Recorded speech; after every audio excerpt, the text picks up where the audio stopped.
future, shattered dreams, end of times ain't what it seems. Hello, friends. This is Sam Chaney reporting for Weaponized News. Today, October 28th, 2025. Thank you for joining us on this Tuesday edition of Weaponized News.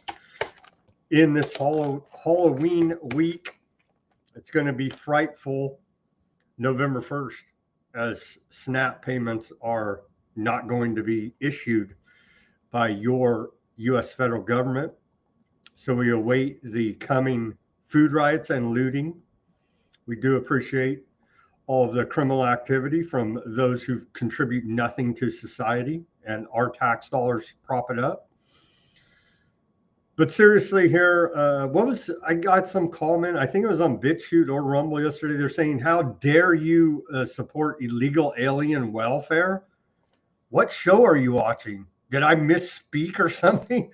I have never and will never support. I don't even want people in this country to get welfare, for crying out loud, except for the very small percentage that are like disabled and truly cannot work and have paid into the system. And that's why we have the social safety net. So we don't have junkies laying on the street. But guess what? We have a social safety net with 42 million Americans on SNAP benefits, and we still have a bunch of junkies laying on the street. So the freaking system has failed 10 times over. It's BS. But anyhow, addressing that comment, never for once, and I never will advocate for illegal aliens to get one damn cent of taxpayer money. I don't know what, maybe I misspoke or you misheard me, but that's not this show. Okay, so let's just get that out of the way. Okay, what do we got on the news today? Yeah, happy government shutdown, day 28. It drags on here. The finger pointing continues. It's those damn far left wing Marxist Democrats. It's those fascist Hitlerian Republicans. Really? At the end of the day, it's the government. Okay, and they've even talked about, oh, they're making deals in smoky rooms. Oh, freaking Johnson yesterday was saying that's how Schumer gets it done. Well, you call that a conspiracy orchestrated by our quote elected representatives? It's naked, but still the American people refuse to see it because we love to be on our team, on our blue team, on our red team, and point the finger at each other instead of looking at, oh yeah, Mr. Man on the Hill, government, Uncle Sam, you're the problem. We go back to, and this reminds me, thinking of this stuff, I was working on a new shirt over here for Weaponized News, and I was looking and remembering old Edward Bernays, the godfather of propaganda or public relations, where he famously said in his book that, well, he said a lot of stuff, but he said, I worked up this quote here, and he said, it's from Edward Bernays, 1928, his book, Propaganda. He said, the conscious and intelligent manipulation of the organized habits and opinions of the masses is an important element in democratic society. Those who manipulate this unseen mechanism in our society constitute an invisible government, which is the true ruling power of our country. I argue they're not invisible. They're right there in front of our face. But anyway, it made me remember that and much else from the book. He wrote a book called Propaganda, literally mocking the American public, throwing it in our face, humiliation ritual, demoralization, telling you that, yeah, they're doing mass psychological manipulation against us. And that was 1928. And you think things have got a little bit more sophisticated since then? I went and ran some errands today, and I tuned into my local conservative radio. It's unlistenable. You can't. They're arguing. What were they arguing? They're arguing about how many times the Democrats called Trump Hitler. Who effing cares? You know what I mean? It was like I was running errands, and I don't know. I had it on for, I don't know, 15, 20 minutes, and this was the debate on the local conservative talk radio about we're supposed to be mad about how many times Democrats called Trump Hitler. Who effing cares? They're all Hitlers. This is a freaking tyrannical police state, scientific dictatorship, technocracy government, for God's sake. They're all Hitlers. They're beyond Hitler. Excuse the F out of me, man. But that's where we're at here in dumbed down idiot America. That's why you need to tune into Weaponized News, because we're shooting you straight and we're on the cutting edge of this stuff every freaking day. And I don't give a rip about who insults who of these politicians. I just told you, they're all freaking criminals, all of them, beyond the worst criminal you can name in history. That's our government right now. So what do we got? Yeah, 13,000 air traffic controllers are not going to be paid. So again, we've been warning all week, if at all possible, do not travel on commercial air flights. It's getting extremely sketchy. And they're rolling out this whole new system, which I'm sure has a whole bunch of bugs with AI, and the actual humans are not even getting paid.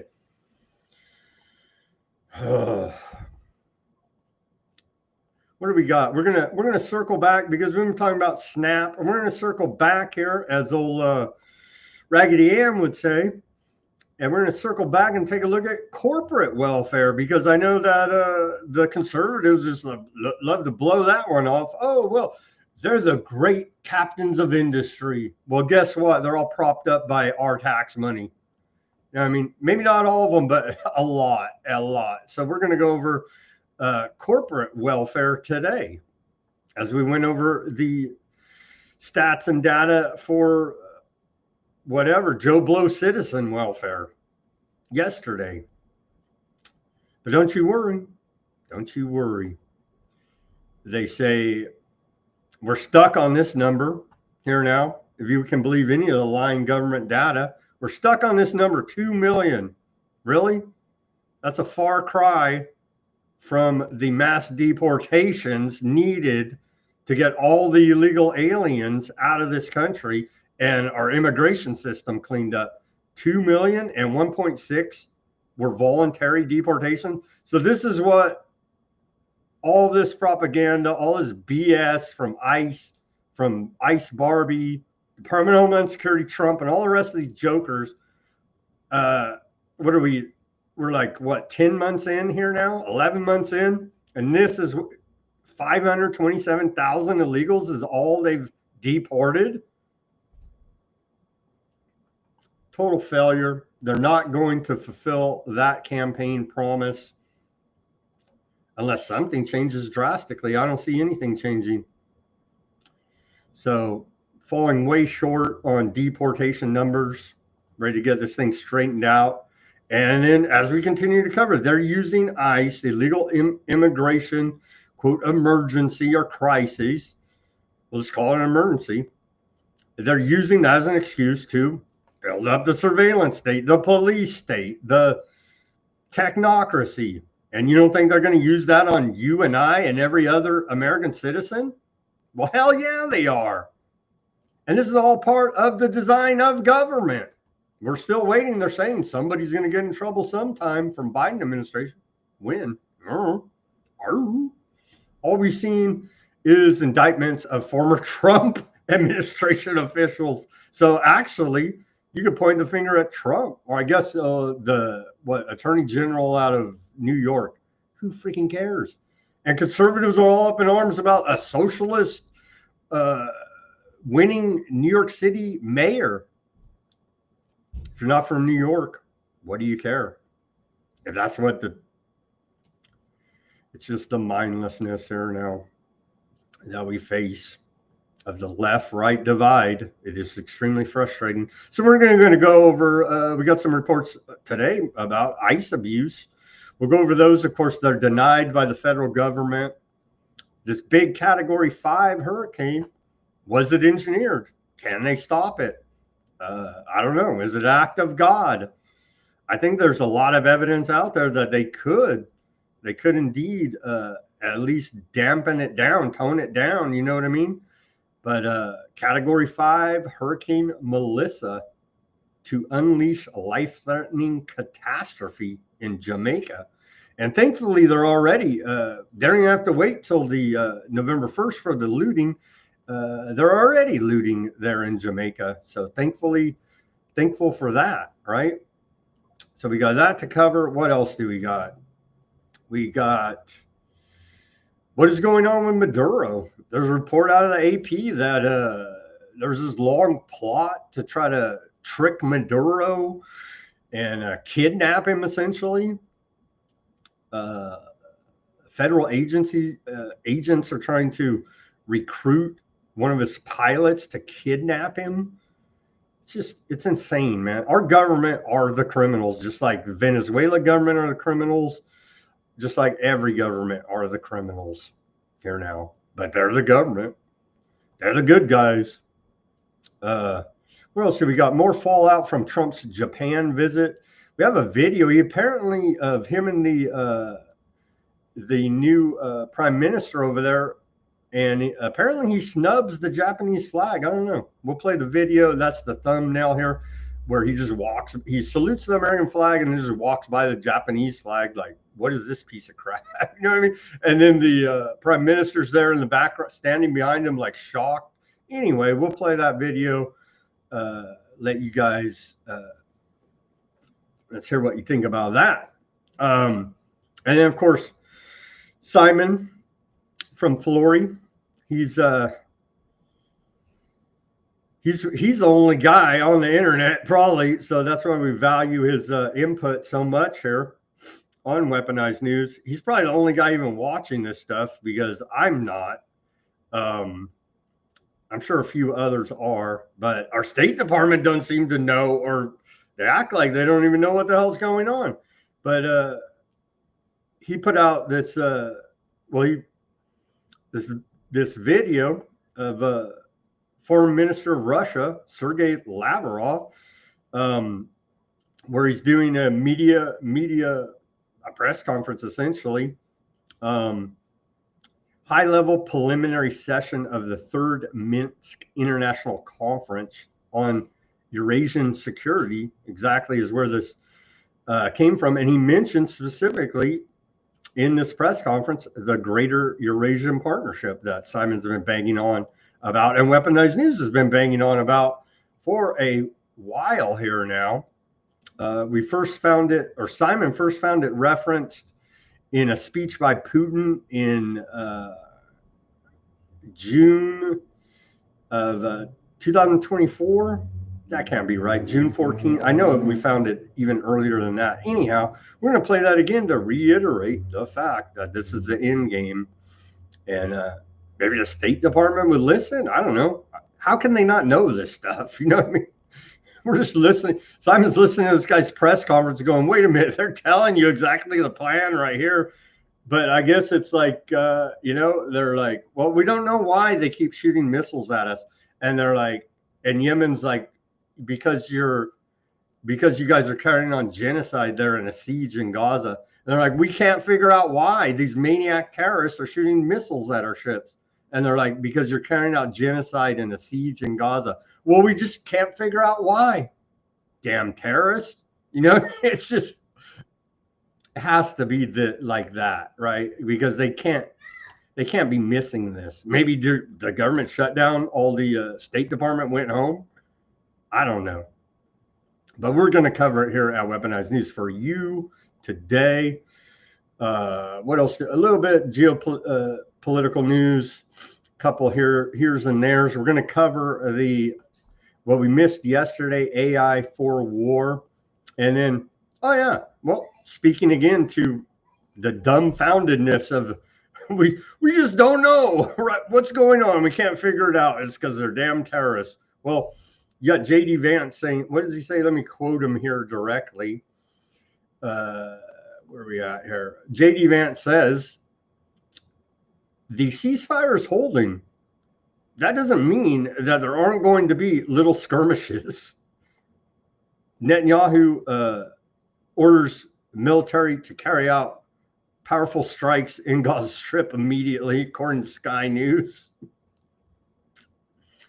Well, they're bombing the hell out of them, stacking bodies. We'll go over how many times they violated the ceasefire agreement, but hey, like JD Vance says it's fine. You know what I mean? It's just, oh, maybe that's why the American populace is so dumbed down, because we listen to these just lying leaders.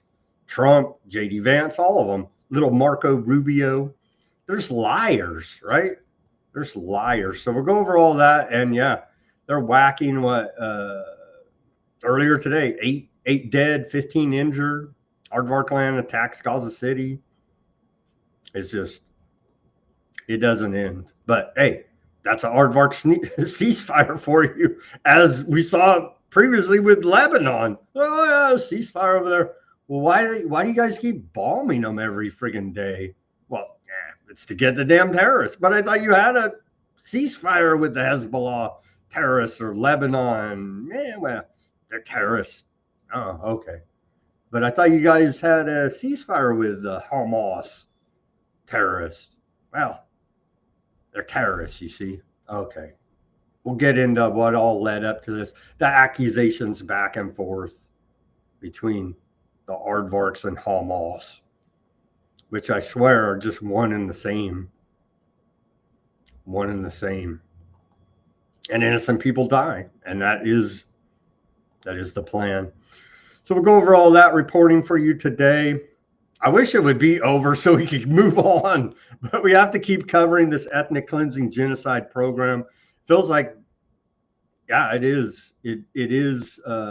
They are going to try to do all the stuff we've covered here. The Greater Aardvark Land Project, build a third temple, bring about their Messiah, the apocalypse. It does really feel like they're not joking, and they're committed, regardless of all the ceasefire BS treaties they want to sign. They're committed now, you see, because they're religious fanatical maniacs hell-bent on death and destruction. The synagogue of Satan, dare I say.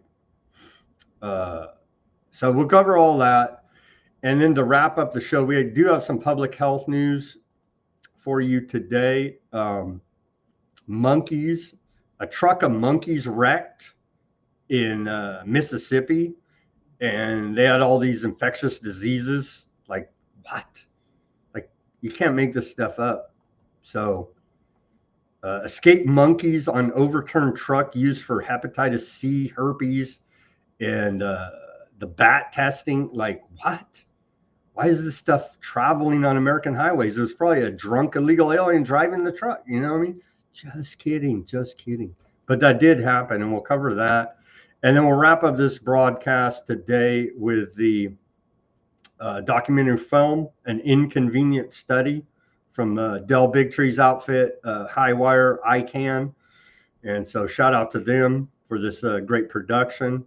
But we'll go ahead and play it at the end of the show. We will not be able to broadcast it on YouTube because they'll say it was third-party content restricted. And then, of course, the public health material covered in it is very sensitive for the YouTube. So we'll be streaming it on all other platforms besides YouTube. So look forward to that at the end of the show. It's about, and if you haven't seen it, it's about an hour and 20-minute documentary, An Inconvenient Study. And then some show news. Hopefully, the beginning of next year, we'll be able to get Simon back on. I talked to him today. He said he was just feeling okay.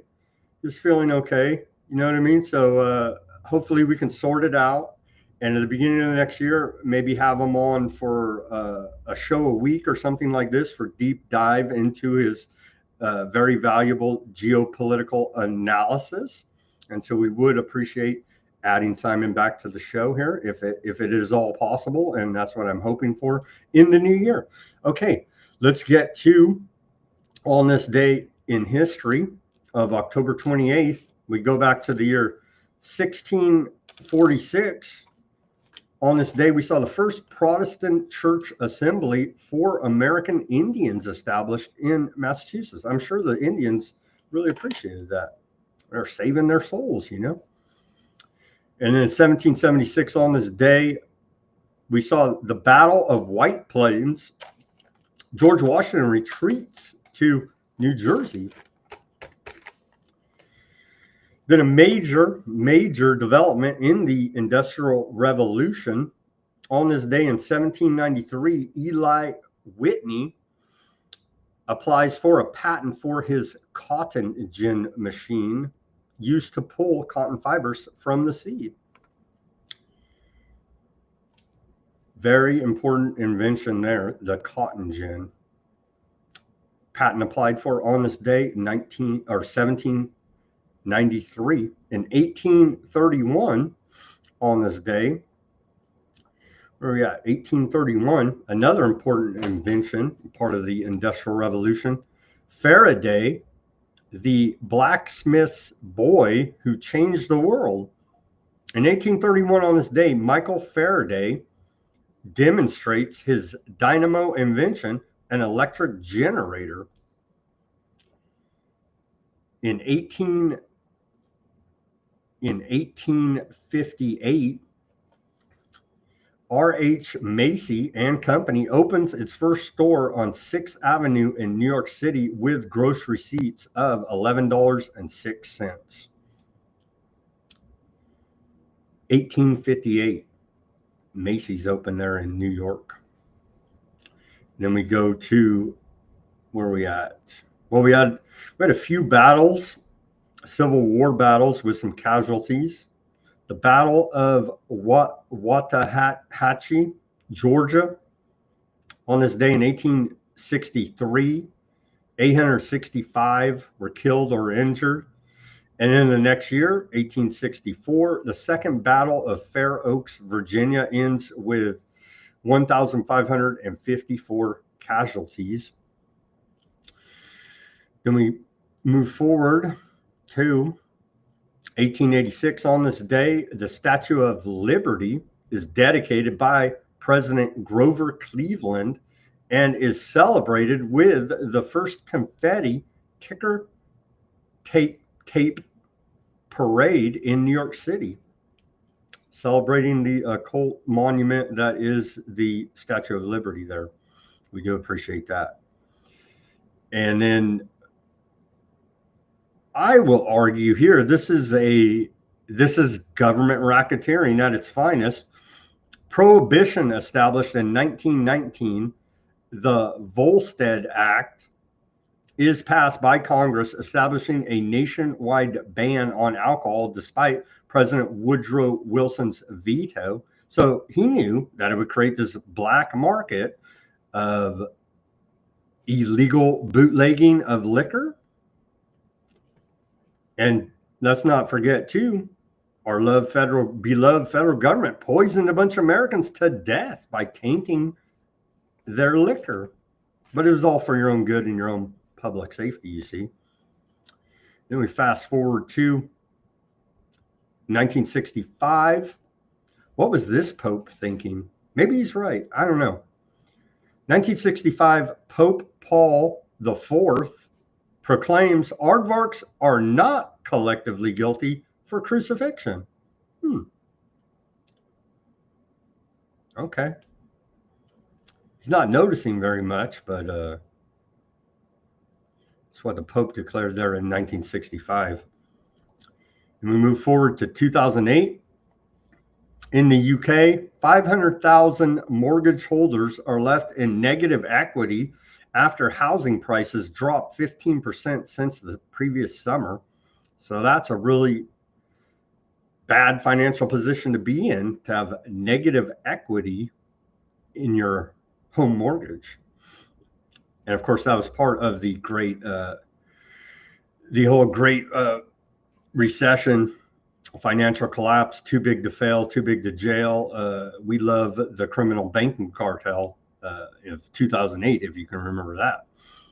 And then moving forward to 2020, global bat cases increased by a record 500,000 for the first time, rising 25% in less than 2 weeks, according to Reuters. And so we know that we would never question any reporting out of Reuters, but we do appreciate the fraudulent PCR test used to diagnose the bat problem there and create all of these, quote, positive bats out there for you. And then in 2021, on this day, Mark Zuckerberg, is he a drone, clone, robot, alien? We don't know, but he did create Facebook in his college dorm, right? No, there was nothing to do with what was it? The CIA Facebook going off LifeLog. Nothing to do with them going offline the same day and him coming on. He's just a whiz kid genius, you see, and not an arm of DARPA and the military industrial complex. It was all Zuckerberg. So in 2021, Mark Zuckerberg announces Facebook will change its corporate name to Meta amid increased public scrutiny over leaked internal documents. And he keeps trying. You got to give him credit for that. He keeps trying to get us to put on those virtual reality glasses and live in his meta universe, but it's just not the same as reality here, dare I say. I don't know. Maybe someday Zuckerberg will get his wish. Well, everybody has those virtual reality glasses on, and he goes and rapes the rest of the planet. We can only dream for that bright future. And then in 2022, I'm sure everyone remembers this, attack on Paul Pelosi. Hammer-wielding intruder attacks Paul Pelosi, 82-year-old husband of then U.S. Speaker of the House, Nancy Pelosi, at their California home. I don't know, kind of weird. Both guys in the underwear with a hammer. You tell me. I don't know. I guess it was just, one of those things. I think that guy did wind up getting life in prison for that. So he did pay for his crimes there against Paul Pelosi in his underwear. And then in this year, right, we're going to talk more about it. 2025, today, Hurricane Melissa strikes Jamaica as a Category 4 storm, but there's reports it's Category 5. Over 500,000 lose power due to the storm. And then where are we at in our civil liberties history? Do we have anything interesting? A couple things today. On this day, Attorney General, in 1952, the U.S. Attorney General to Charlie Chaplin must prove his worth to return to the U.S. The great silent film star, Charlie Chaplin, had his visa revoked on September 17th, 1952, when he was in England to promote his new film, Limelight. Chaplin was born in England and never became an American citizen, with the result that he worked in the United States on a visa. He came under attack both for allegations of immorality and for his left-wing political views. On this day, Attorney General James McGannery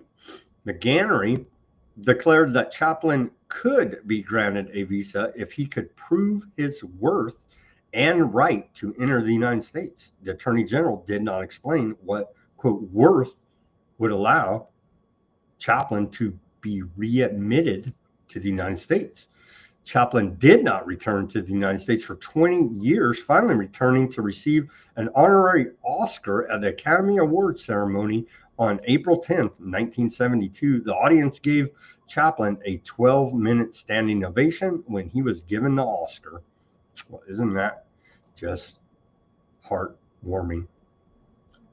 On this day in 1974, President Ford signs Equal Credit Opportunity Act, President Gerald Ford on this day signed into law the Equal Credit Opportunity Act, which helped to reduce sex discrimination in access to credit. As a member of the Appropriations Committee, Congresswoman Lindy Boggs, Democrat out of Louisiana, helped shape the law. She hand wrote sex or marital status into the text and then passed out new copies of the bill with the phrase included. She suggested sweetly that the omission must have been an oversight. The amendment passed. Gerald Ford signed further amendments to bar discrimination on the basis of race, color, religion, or national origin with the Equal Credit Opportunity Act amendments of 1976 in March of 1976. And then the flag protection. Hey, Trump wants to execute you or a year in jail if you burn the flag, right? I thought it was settled, but apparently not. Apparently not. So a little bit about the back and forth about it. In 1989, Flag Protection Act becomes law. Protests erupt in Seattle. Congress passed the Flag Protection Act on this day as a response to the Supreme Court decision declaring unconstitutional a Texas flag desecration law in Texas versus Johnson on June 21st, 1989. The law was a revision of the Flag Protection Act passed on July 5th, 1968 in response to flag burning by anti-Vietnam War protesters. The Supreme Court declared the law passed today unconstitutional in United States versus Eichmann on June 11th, 1990. So there you go. But Trump don't care, and he's our dictator. Excuse me, the greatest president ever, Mr. Peace. And so, yeah, you're going to go to jail for a year if you burn the flag, according to Trump's executive order. And screw the Supreme Court, checks and balances, constitutional republic, blah, blah, blah, all that BS. You got a dictator. Are you not entertained? And in 2009, Matthew Shepard and James Byrd Jr. hate crime act signed into law.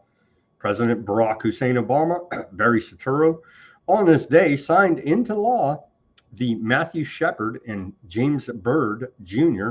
Hate Crimes Prevention Act, passed in response to hate crime acts on both Shepard and Byrd. The law made it a federal crime to attack the person, someone, on the basis of a person's actual or perceived gender, sexual orientation, gender identity, or disability. The law also authorized federal prosecutors to pursue cases that local authorities had declined to prosecute and provided $5 million in federal funds to assist local authorities with hate crime investigations. Wasn't assaulting anybody? Isn't that illegal? We had to add on hate crimes, and I do believe a lot of that. I don't even want to get into it anyway. That's this day in history that happened, and you could debate the right and wrongs of it and if it's a hoax or not all day. But we're not going to do that here now. We're going to move on to quickly. The spot price of an ounce of gold has dipped sadly below 4,000. It closed today at $3,970.91. It was up almost 0.5%, so that's decent. And then the spot price of an ounce of silver, $47.22, down from that all-time high, breaking $50.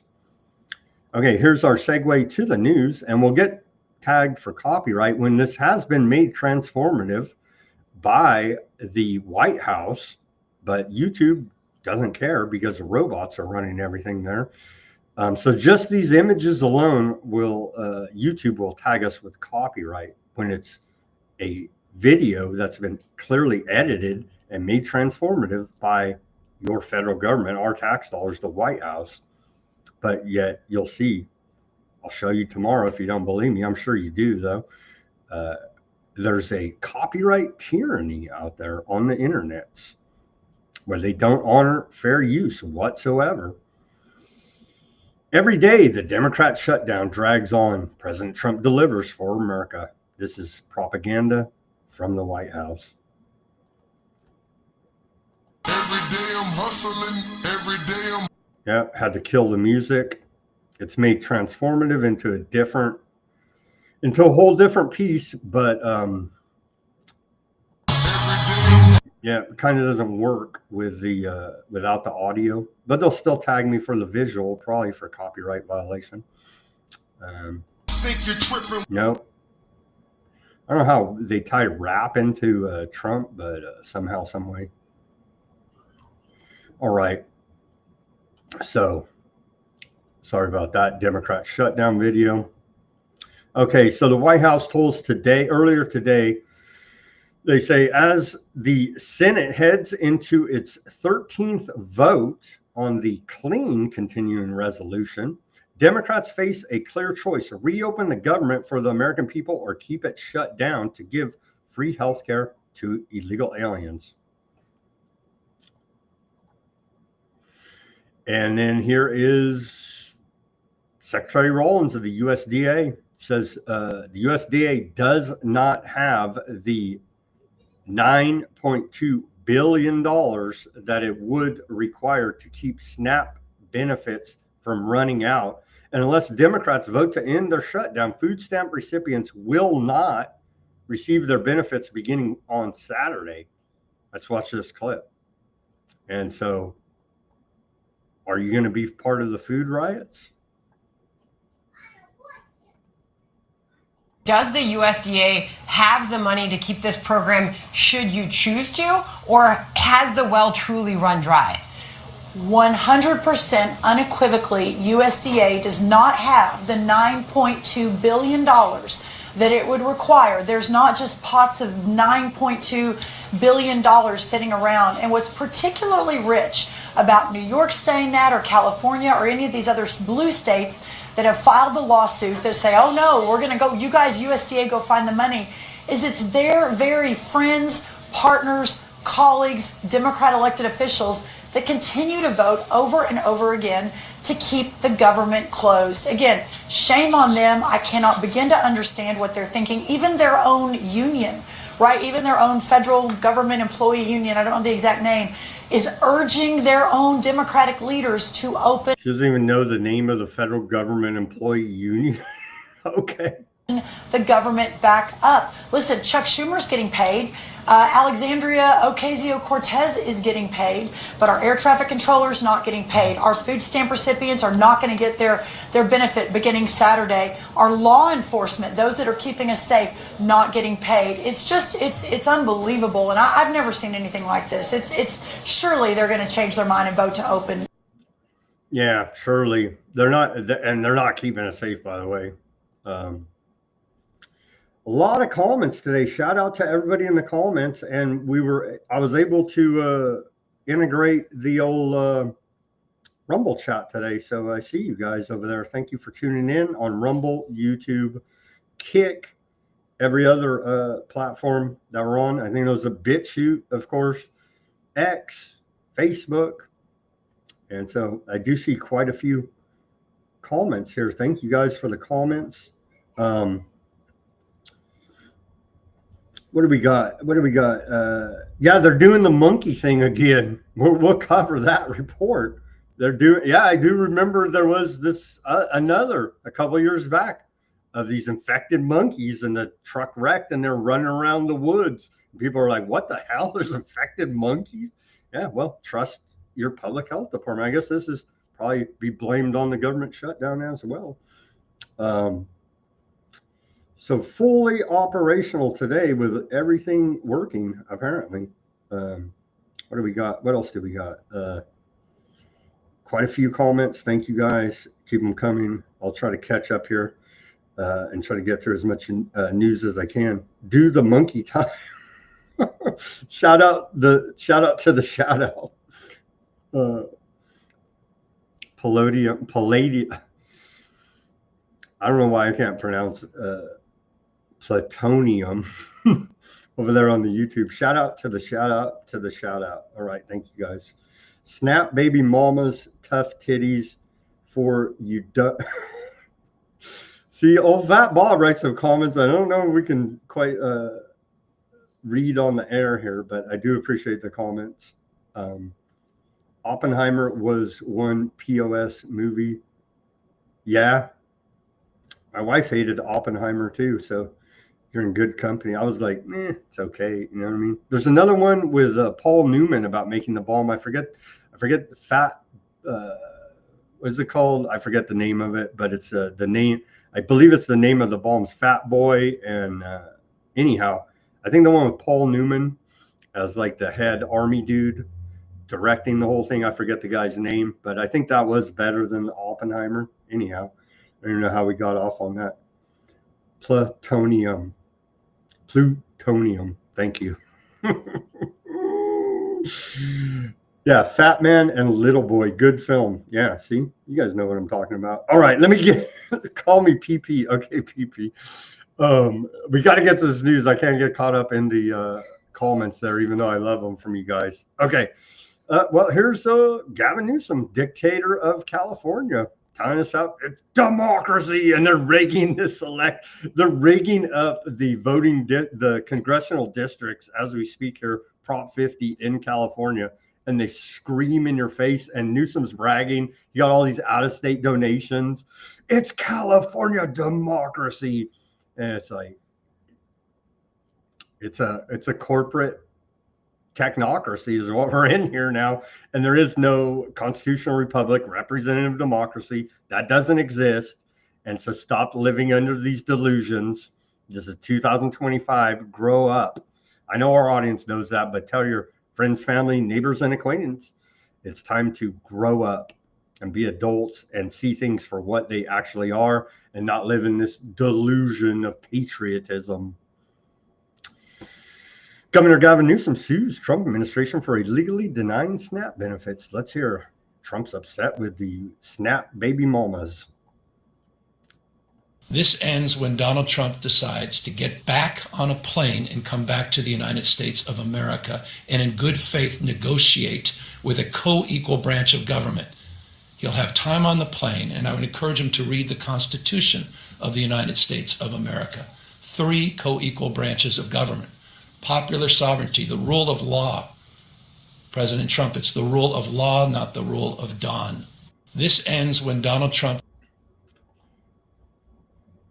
Yeah, go Gavin 2028. There you go. Only Gavin Newsom can save us from the evil Trump. But wait a minute, Gavin Newsom's just as evil as Donald Trump. Oh, well, that's what we're going to get. That's what we're going to get. A retail association calls on lawmakers to pass clean funding bill. Well, that's good of them. That's your corporate welfare right there. Why are you so concerned there, retail association? A trade group representing major retailers today for lawmakers to pass a clean continuing resolution to reopen the government, becoming the largest organization to advocate for the measure to end the shutdown. Losers, leave it all shut down forever and ever more. Okay. Well, even during the government shutdown, the White House is getting ready for Halloween. Here's a post by Melania Trump, and it is pretty nice there. Getting ready for Halloween. There you go.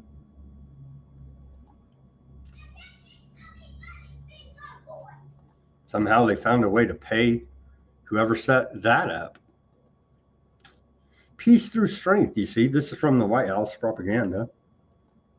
And there's still a ceasefire in Gaza. They're stacking bodies, but what the hell? Who cares, right? They just lie right to our face. Again, actions have consequences. By putting illegal aliens before Americans, Democrats are making sure 13,000 air traffic controllers won't get a paycheck today. Unacceptable. That's from the White House posting this screenshot of a Hill article.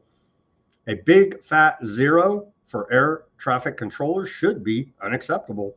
Well, again, public service announcement. Do not, if at all possible, travel on commercial air flying because it's looking damn sketchy, let me tell you. It's looking damn sketchy out there. More crying about it from Duffy, the transportation department.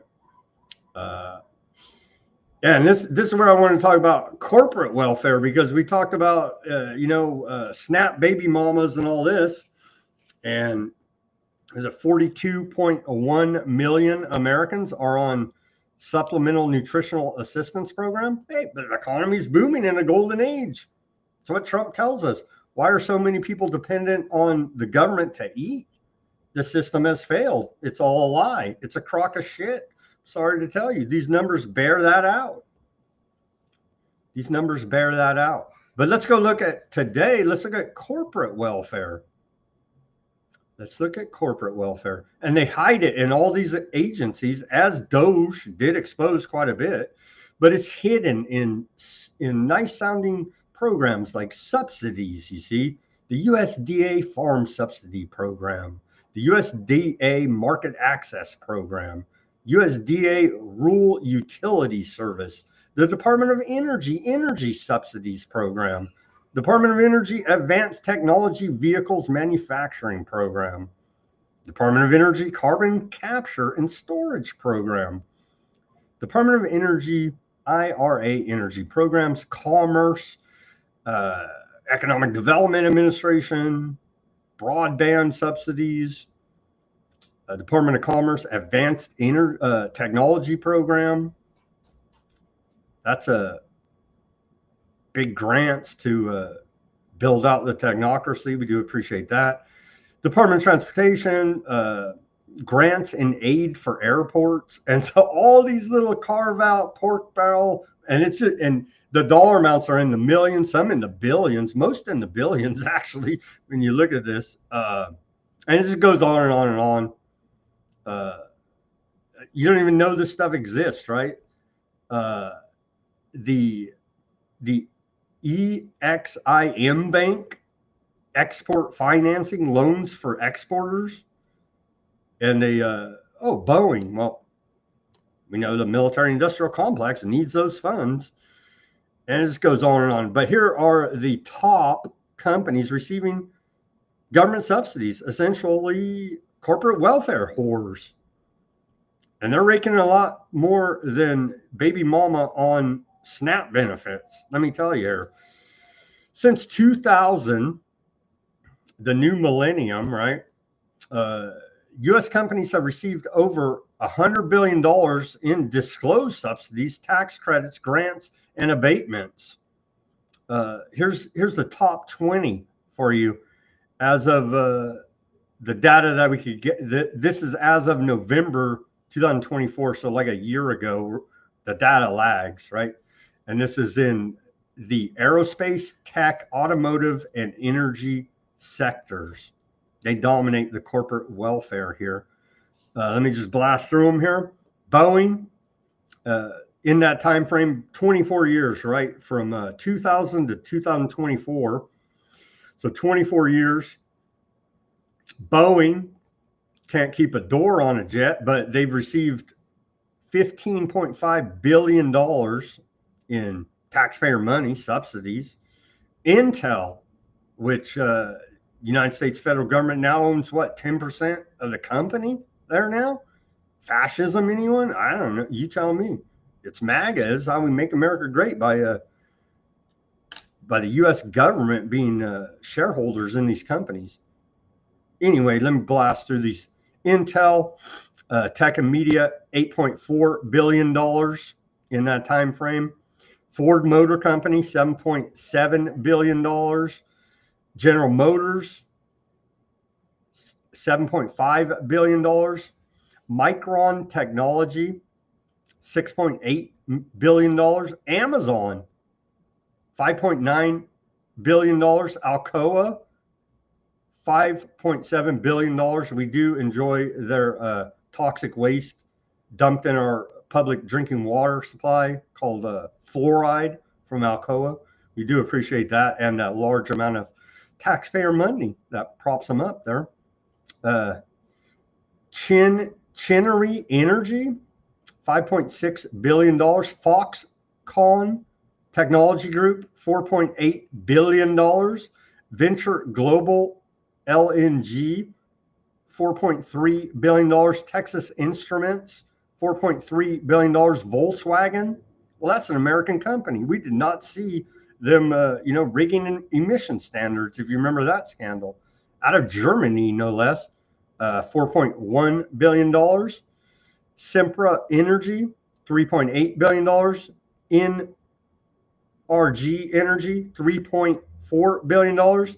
Nextra Energy, $3.4 billion. Sasol Energy, $2.8 billion.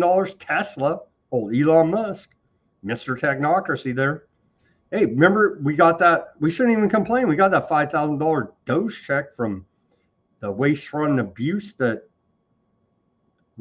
didn't happen. Well, we audited Fort Knox. Remember that didn't happen. Oh, but Tesla got $2.8 billion. Stellantis got $2.8 billion. Walt Disney, and so we do need our propaganda being pumped out of there, $2.6 billion.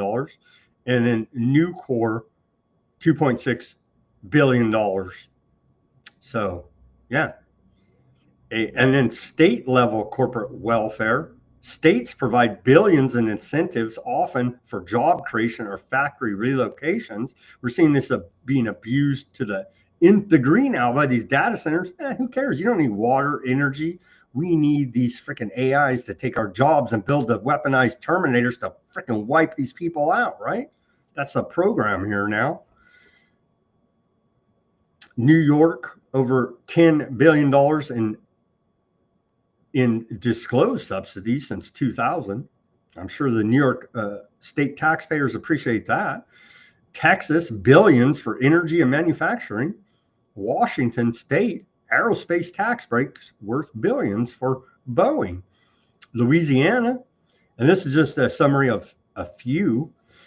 Louisiana energy subsidies. And what else did they include there? States like Virginia provide subsidies for wineries. Wisconsin for cheese. Vermont for maple syrup. They're offering industry-specific tax credits layered on federal aid. That's very good of them. That's very good of them. And what else? What else did I want to say about this? I think that's about it. We covered the most of it. And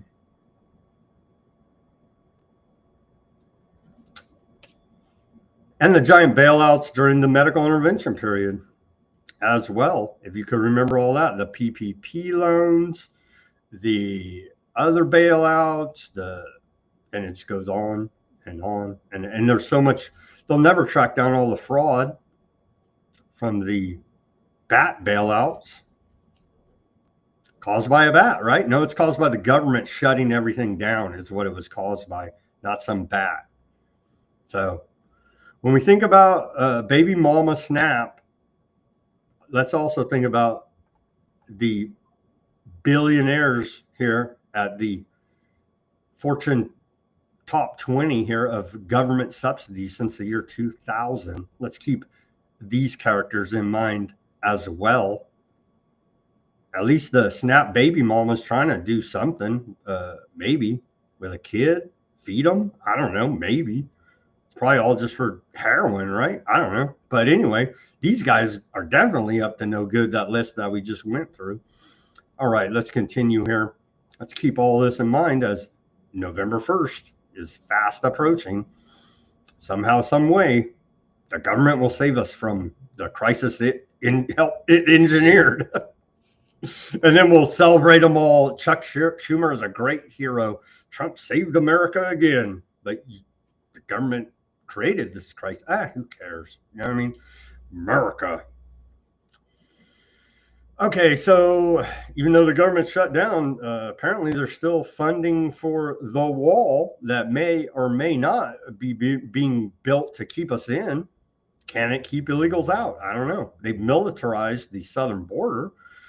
Installation of heavy steel wall panels went up today in the San Diego sector. This install will fortify a 25-mile stretch of border, tightening security and shutting down criminal pathways.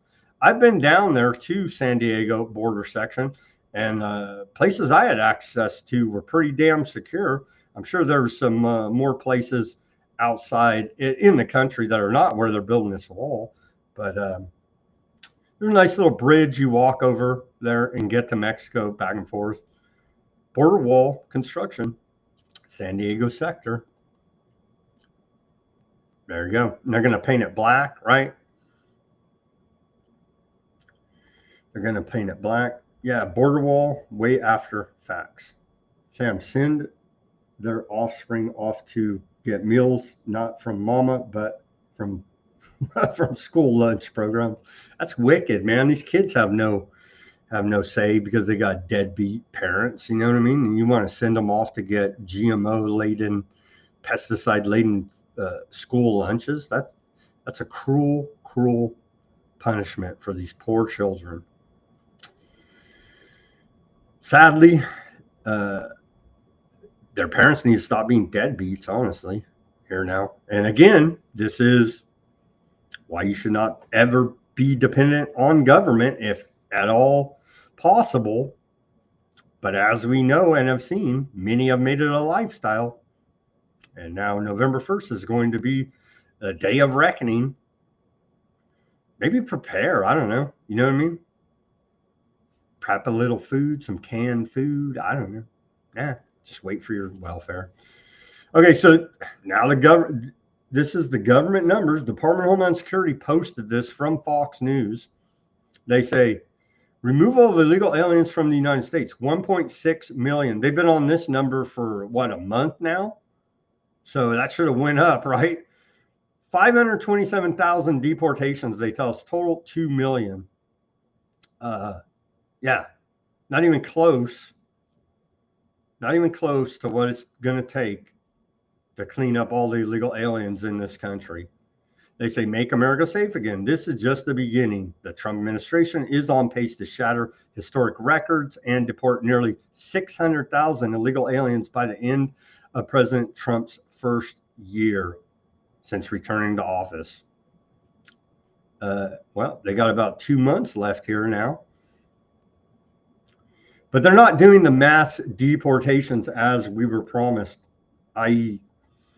Operation Wetback of the Biden administration. And I'm not saying that to be mean or derogatory or hateful. I'm saying that because that was the name of the operation. Everybody should go look it up. Operation Wetback under the Eisenhower administration. The last, quote, mass deportation program we had going on here in America. Well, you can always self-deport. And here is the website. If you're here illegally, you can be one of these, what was the number? 1.6 million they claim, the federal government claims have self-deported. You can still self-deport. Border Patrol assistance to voluntarily self-deport. And you can get that app right on your phone and self-deport your butt right out of here. The Department of Homeland Security has announced a historic opportunity for illegal aliens to receive cost-free travel, forgiveness of any failure to depart fines, and a $1,000 exit bonus to facilitate travel back to their home country or another country where they have lawful status through the Border Patrol Home mobile app. And you can download it right there. And you can just search it up and find it. But this link will be at Weaponized News Substack. I highly doubt any illegal aliens are watching this show. But if you are, hey, take the opportunity to self-deport. Under the Biden administration, FEMA was weaponized. We reported on this. They keep banging away about it. Department of Homeland Security says FEMA was weaponized into a political tool that discriminated against Trump supporters who were hit by natural disasters. FEMA employees deliberately avoided houses displaying support for President Trump and the Second Amendment, illegally collected and stored information about survivors' political beliefs, and failed to report their malicious behavior. We are taking action to guarantee this never happens again and punishing those responsible, said the Department of Homeland Security. I'll believe it when I see it. This is the claim they're making. We're still waiting for someone. So I get, what do we got? Comey, Brennan, James out of New York. Those are the big. Oh, and Bolton too, right? But those were all, except for James out of New York, those were all those guys were Trump appointees. I don't think Brennan was, but the other two, Comey and freaking mustache man, right? Department of Homeland Security says we refuse to back down from our mission to make America safe. Again, the government can't and won't keep you safe, but keep on believing that. Ice Barbie says the men and women of the Coast Guard put their lives on the line every day to keep us safe from drugs, foreign threats, and natural disasters. How the hell does the Coast Guard keep you safe from a natural disaster? Oh, you're talking about weather weapons. Oh, okay. Well, that don't make no damn sense unless you're talking about weather weapons. The Democrats want them to go unpaid so they can give health care to illegal aliens. I won't allow it, she says. Thanks to President Trump, we will once again be ensuring that the Coast Guard will be paid this week during the shutdown, while Chuck Schumer and Hakeem Jeffries play politics with their livelihood on behalf of illegal aliens. President Trump has the Coasties back. Wasn't it this banker, Mellon, that's actually funding it? He'll want nothing in return, you see. He's just a philanthropist that cares about America's safety. What? Yeah. This, what's his name? Timothy Mellon. He's the one that paid the last paycheck, like $130 million, something like this. That banker's just a philanthropist that cares about everybody, you see. Wants nothing in return for propping up the failed federal government. Oh my gosh. And with that, we got to take our commercial break. We still have a lot to get to here today. I'm yapping too much. I got to get through all this news. Let's take our live commercial break here now. Everybody go to weaponizednews.com. You can get yourself a holograph sticker, a white background sticker, and a clear sticker. Put it on your laptop, your bumper, your guitar, your hard hat. As we showed yesterday, we had a listener put it on their hard hat. Shout out for that. Thank you very much. And we've had a listener also put it on their guitar, your work locker, many places to represent Weaponized News. So we do appreciate it. Go to weaponizednews.com to get these stickers and help support independent reporting and analysis like nowhere else on the interwebs. And then I did make another shirt today for your enjoyment, a black. And a shout out to Ruckus for all your graphic designs and interweb needs. Go check out Ruckus. There he is on the X, his handle at AC_wordslinger right there.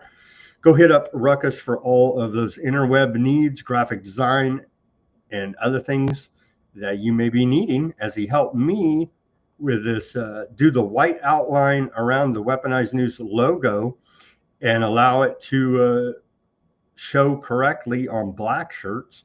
Here is the newest black long sleeve shirt as we're getting into some chillier weather here in the fall, moving into winter season.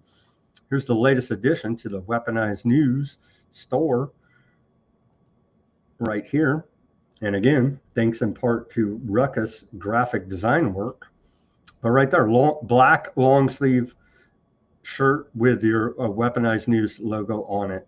Thank you very much for that. Again, Ruckus, and your attention. Thank you for your attention to this matter. Weaponized News store. Get your long sleeve t-shirt there for the cooler months here now coming ahead. And with that, welcome back to the second half of Weaponized News on this Tuesday, October 28th, 2025. As we await Saturday, November 1st, the food riots and collapse of society, dare I say? Will it be that bad? I don't know. I don't know. But the government's gearing up for something here. They're gearing up for something. ICE agent pointed gun at U.S. citizen, said, "You're dead, liberal," for filming him. Well, I mean, that's perfectly reasonable, right? Another pastor hit by pepper spray as Team Trump clashes with faith community. Well, don't lay in the road, dude. I don't even know if this one was this guy laying in the road. We'll get to it. Ice Barbie's boyfriend fires rivals in MAGA Night of Long Knives. And Trump says he is prepared to send more than the National Guard into U.S. cities. So they're preparing. They know what they're doing. They know what they're doing. Excessive force incident in Chicago. A Department of Homeland Security agent allegedly pointed a gun at an unarmed U.S. citizen, Chris Gentry, during an October 23rd, 2025, so just this last week, protests violating a court TRO and escalating tensions over federal immigration ops. Attacks on clergy. Federal agents used pepper ball rounds against pastors like Reverend George Batista in Oakland and others in Chicago, highlighting clashes with faith communities protesting deportations.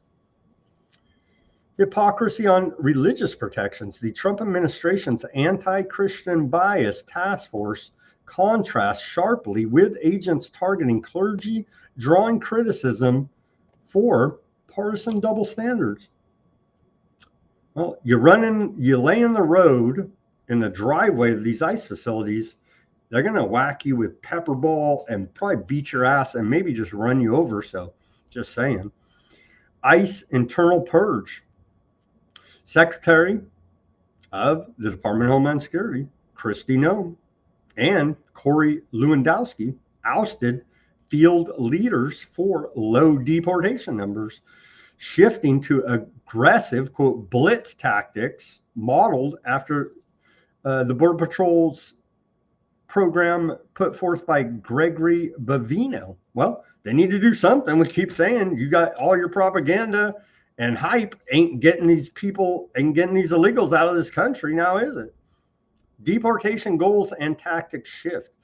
Aiming for 3,000 daily removals, ICE is moving from targeted criminal arrests to high volume sweeps, causing internal Department of Homeland Security divisions. Well, that's what we've been calling for, and we need more than 3,000 a day.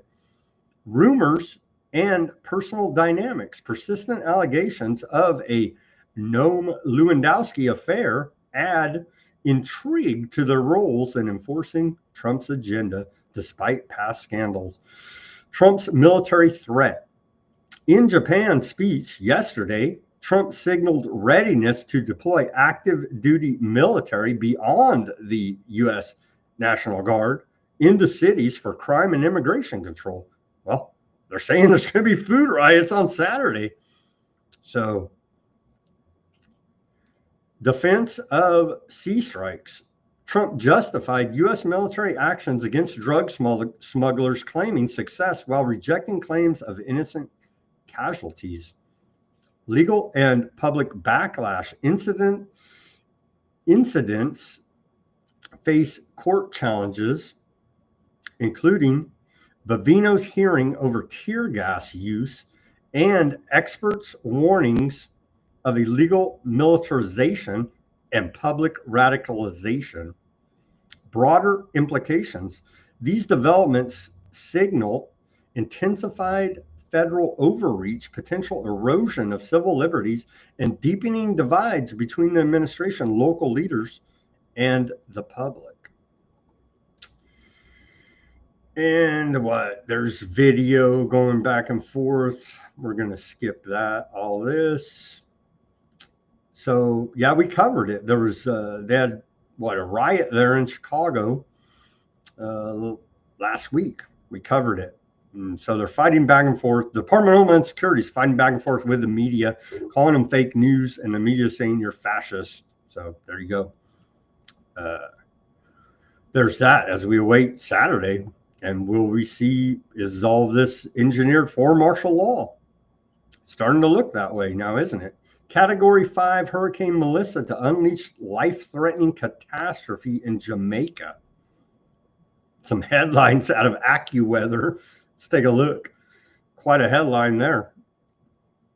Category 5 Hurricane Melissa is making landfall in Jamaica and is unleashing some of nature's most intense fury on the island nation with a high risk of great loss of life and catastrophic damage. Yeah, that's going on right now.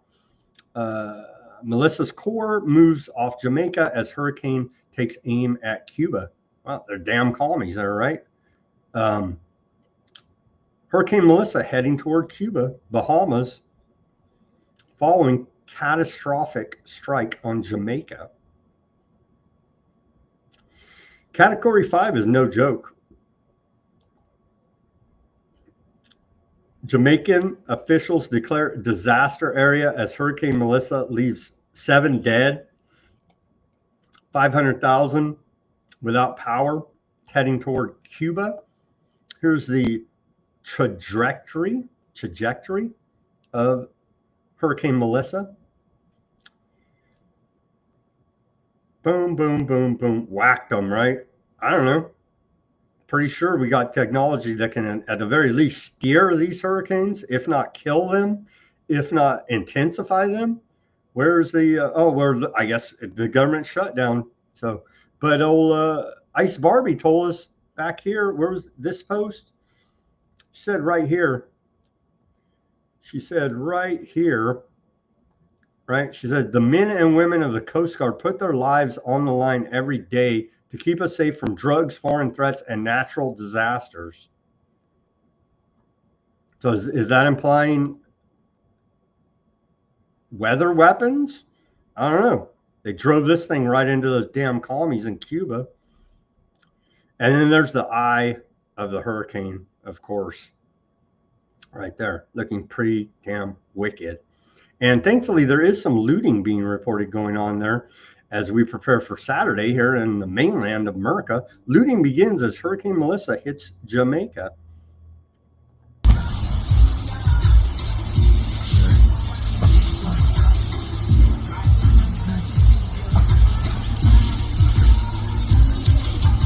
Not that much looting going on. I don't know. Dude, they just need some, these Rastafarians need to just chill, bro. All right, so we'll continue on the coverage of the damage of this Category 5 Hurricane Melissa. 7 dead so far. There'll probably be more. It's tragic. Tragic event. And again, where are the controllers of the weather weapons? I guess they got laid off due to the government shutdown.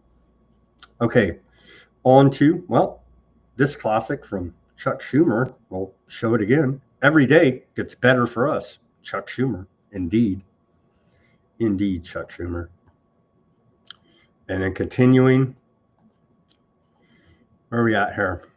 Oh, well, let's talk a little bit about are we going to invade Venezuela? Here's a flashback. The United States intervention of Panama in 1989 to oust General Manuel Noriega, claiming a crusade against drug trafficking left the country littered with mass graves. Now Trump administration is using the exact same playbook for Venezuela. Yeah, what the hell?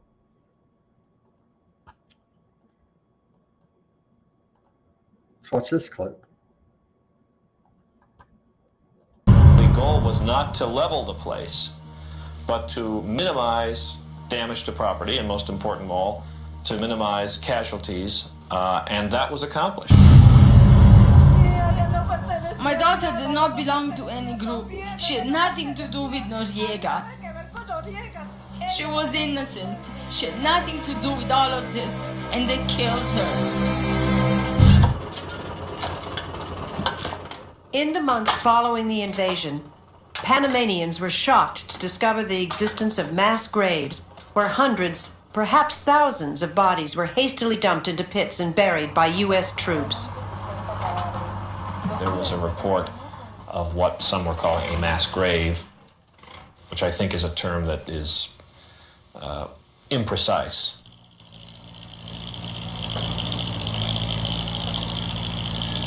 No, I didn't say we had any mass burials. There was one case of some number, but I cannot quote to you that number.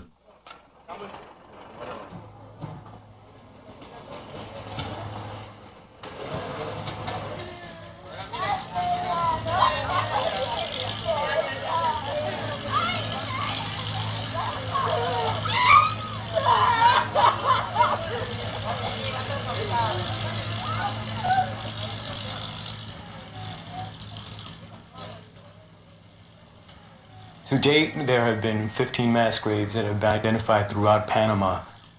The United States military was directly responsible for the killings of the men, women, and children that are in these mass graves and for their burial. These mass graves exist throughout Panama, and some are believed to be on U.S. military bases, which creates a difficulty in terms of access to these mass graves.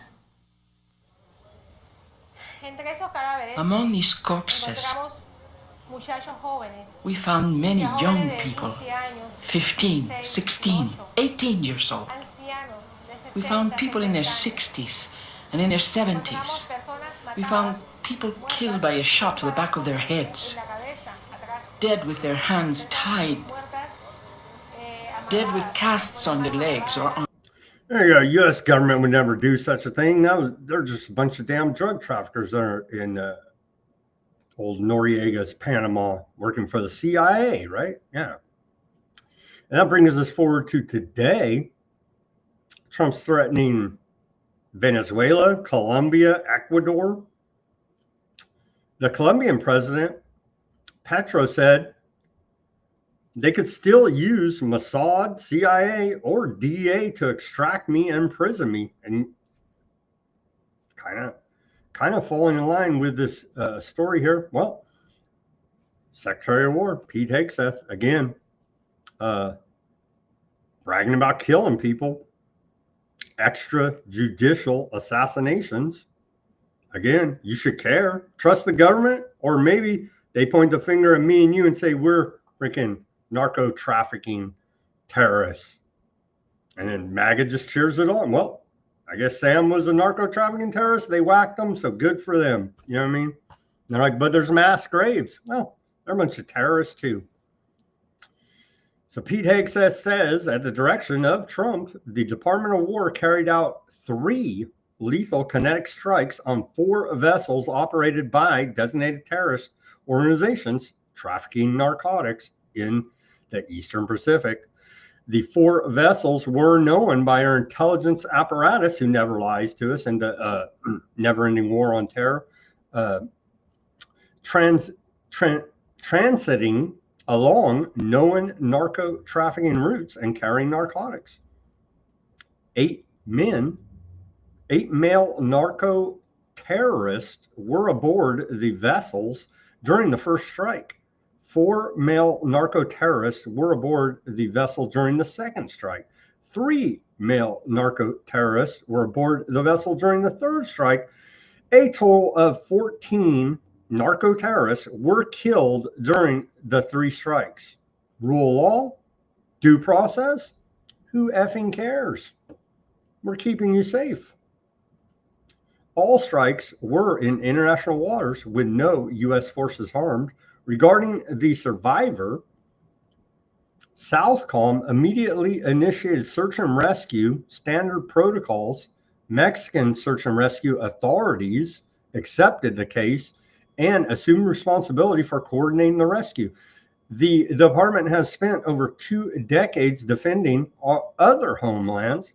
Now we're defending our own. These narco terrorists have killed more Americans than Al-Qaeda. And they will be treated the same, you see. So we create Al-Qaeda, Western intelligence, and then we use them as the boogeyman for this never-ending war on terror. Now we have a new war on drugs. It never really ended, but now it's reinvigorated under the Trump administration. And so we've created these cartels, and now we must eliminate them and then claim to be heroes saving everyone's life, while Big Pharma skates free and laughs in our face and cooks up the next addictive scheme to launch against the naive American public. It's wonderful. Here's video of said extrajudicial assassinations. So we just have to take the Department of War's word that these were bad guys. Maybe arrest them and they get a trial? No.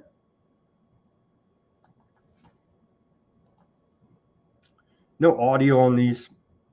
Yeah, looks like narcos to me. Boom. Dead.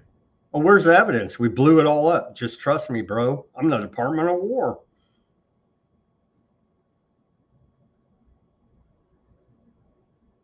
Who even knows that this is real? You know what I mean? They're saying it's real. Who knows if this is not just an intimidation tactic by the Department of War? Who friggin' knows? You know what I mean? Just trust the government, bro. They care about our health.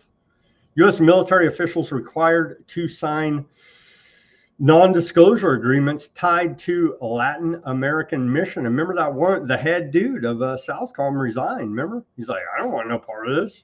And they're like, you damn terrorist, narco trafficker. U.S. launches strikes on 4 alleged drug-running boats. We just covered that, killing 14. And then U.S. sought to lure Nicolas Maduro's pilot into betraying the Venezuelan leader. We wouldn't do such a thing, would we?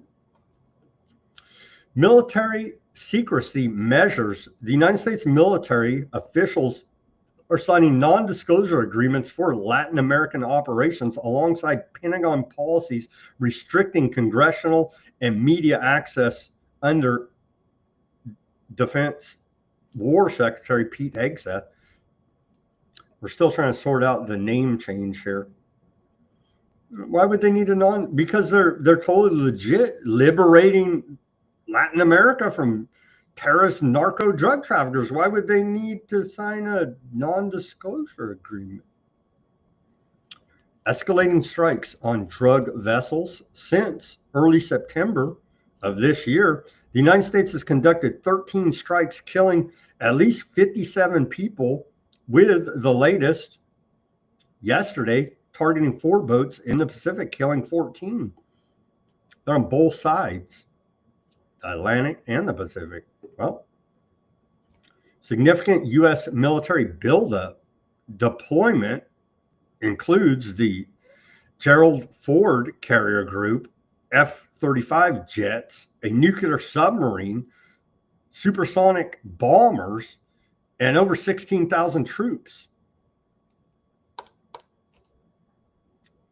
Legal justification for actions. Trump declares an armed conflict with cartels. So your president of peace has declared a war here now on drugs. Using post 9/11 terrorism authorities, Hegseth compares, as we covered minutes ago, cartels to Al Qaeda.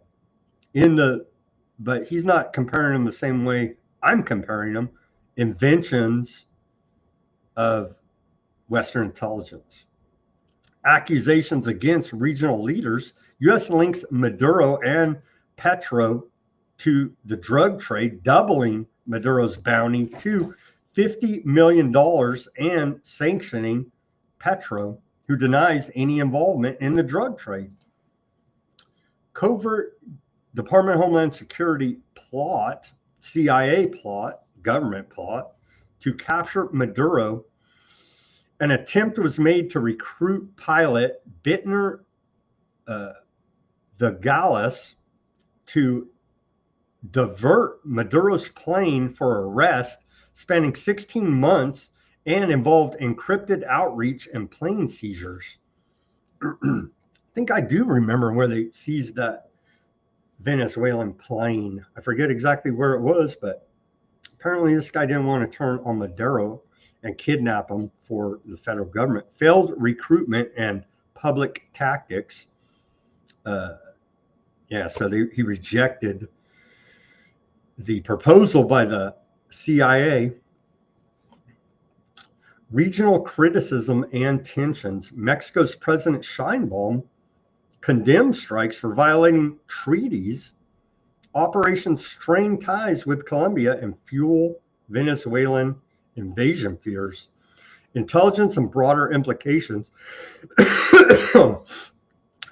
Seized planes provided Venezuelan Air Force data operations tied to groups like Tren de Agua and CIA actions in Venezuela.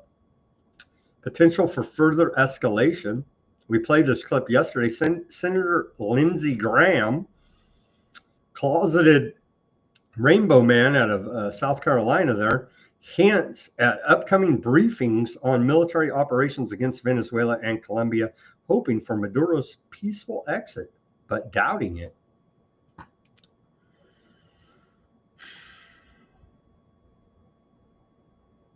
Peace through strength. That's what they tell us. This is from the State Department. Everywhere we go, America is actually making peace, and it's peace through strength. So yeah, you have peace when you whack them extrajudicially with no due process. That's Donald Trump's peace through strength. And again, maybe they're the worst narco trafficker, drug dealers in the world. They still deserve due process, just like you and I would like when accused by this crime syndicate known as your federal government. You know what I mean? U.S. announces $490 billion investment deal in Japan, which includes nuclear reactors, large-scale power equipment, construction, and engineering services. Let's hear from Trump about his visit there to Japan yesterday. Proud to announce that this evening we're going to be signing 490. I'm sorry, that's Epstein's neighbor, Howard Lutnick, the Secretary of Commerce, with Trump in the room with him there. $90 billion of investment.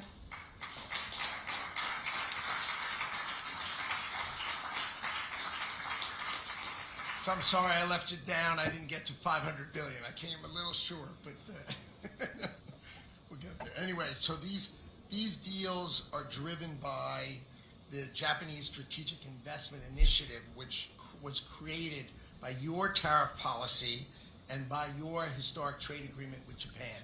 So that was the underlying reason that we were able to get all these deals done today. So the commitments ensure the economic and national security of the United States of America. We're going to be developing energy. We're going to be developing nuclear, semiconductors, and strengthening the entire domestic supply chain. 490 billion with a B. Investment from Japan. Here's Trump with the troops there in Japan. It's acting like a good vassal state of America. He says, this is a good one right here. He says, you know, we just approved the biggest budget in history, over $1 trillion for the military, and there's no financial audit of the Pentagon. So just think of that. Literally laughing, spitting in our face. Yeah, it's all MAGA, peace through strength. Here's $1 trillion. Account for it. Who freaking cares? You know what I mean? Pay your taxes. The world, there's no military like our military, not even close. Nobody has our weapons, and it'll be stronger and more powerful than ever before very soon. You know, we just approved the biggest budget in the history, over $1 trillion. Over $1 trillion. We have the best ships, the best airplanes, the best submarines, the best technology.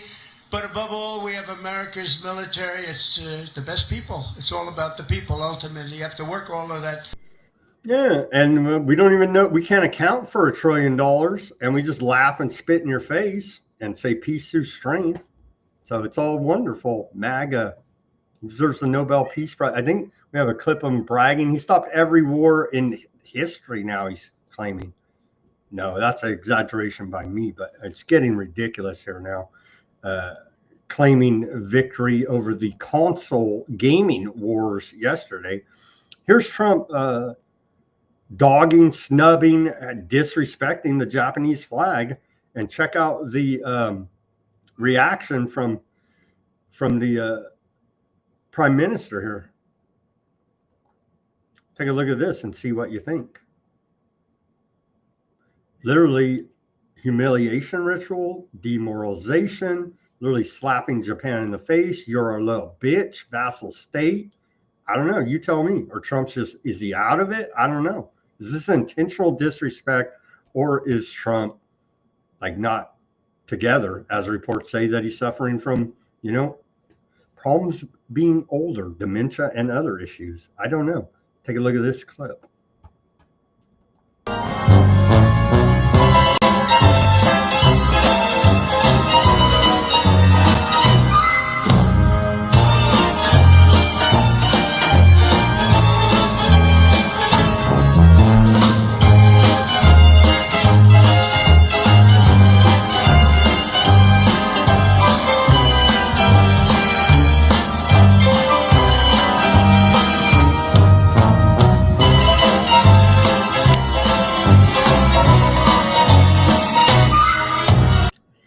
Did he intentionally disrespect their flag? You saw her bow to it. It's hard to make out. The video is a little grainy, but she had a shocked look when he just walks by the Japanese sun flag there. You know what I mean?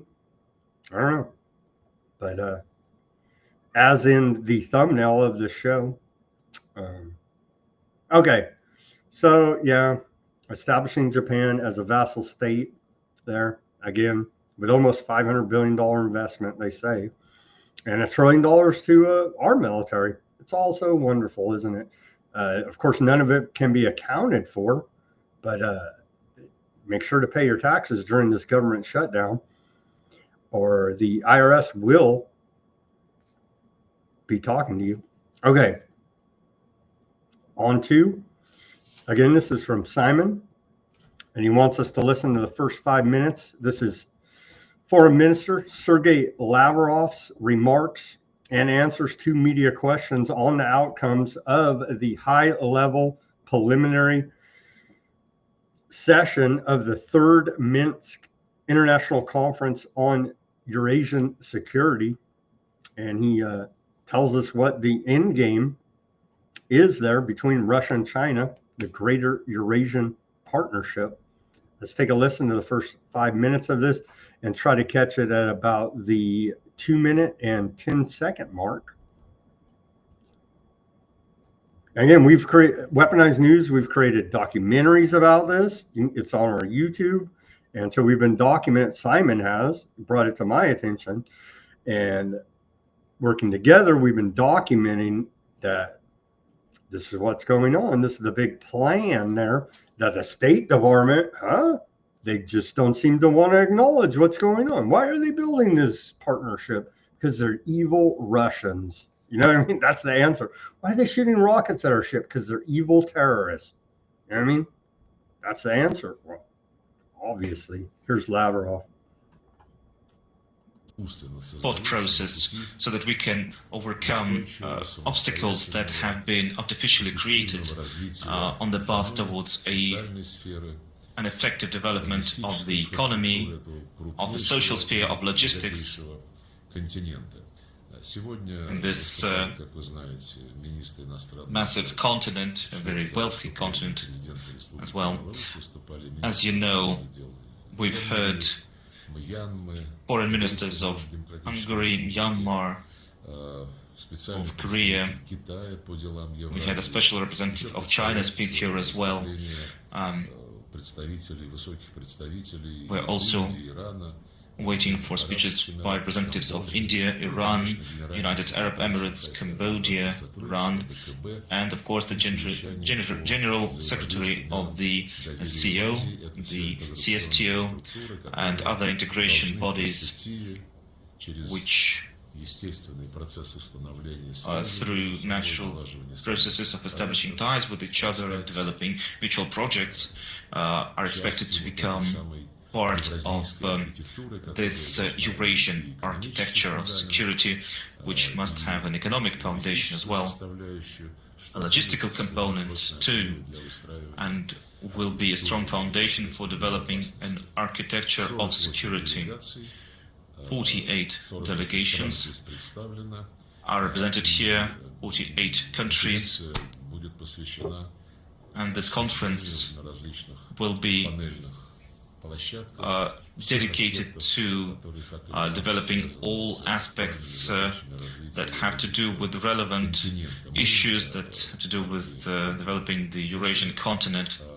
As you have probably heard, we are actively promoting the initiative of the President of Russia to create an architecture of Eurasian security in the context of movement towards a greater Eurasian partnership, as we call it for now. And this term is used to define the need, as we see it, for the continent to see a platform for discussion where all ideas, all notions can be addressed, and we can enrich one another through this discussion.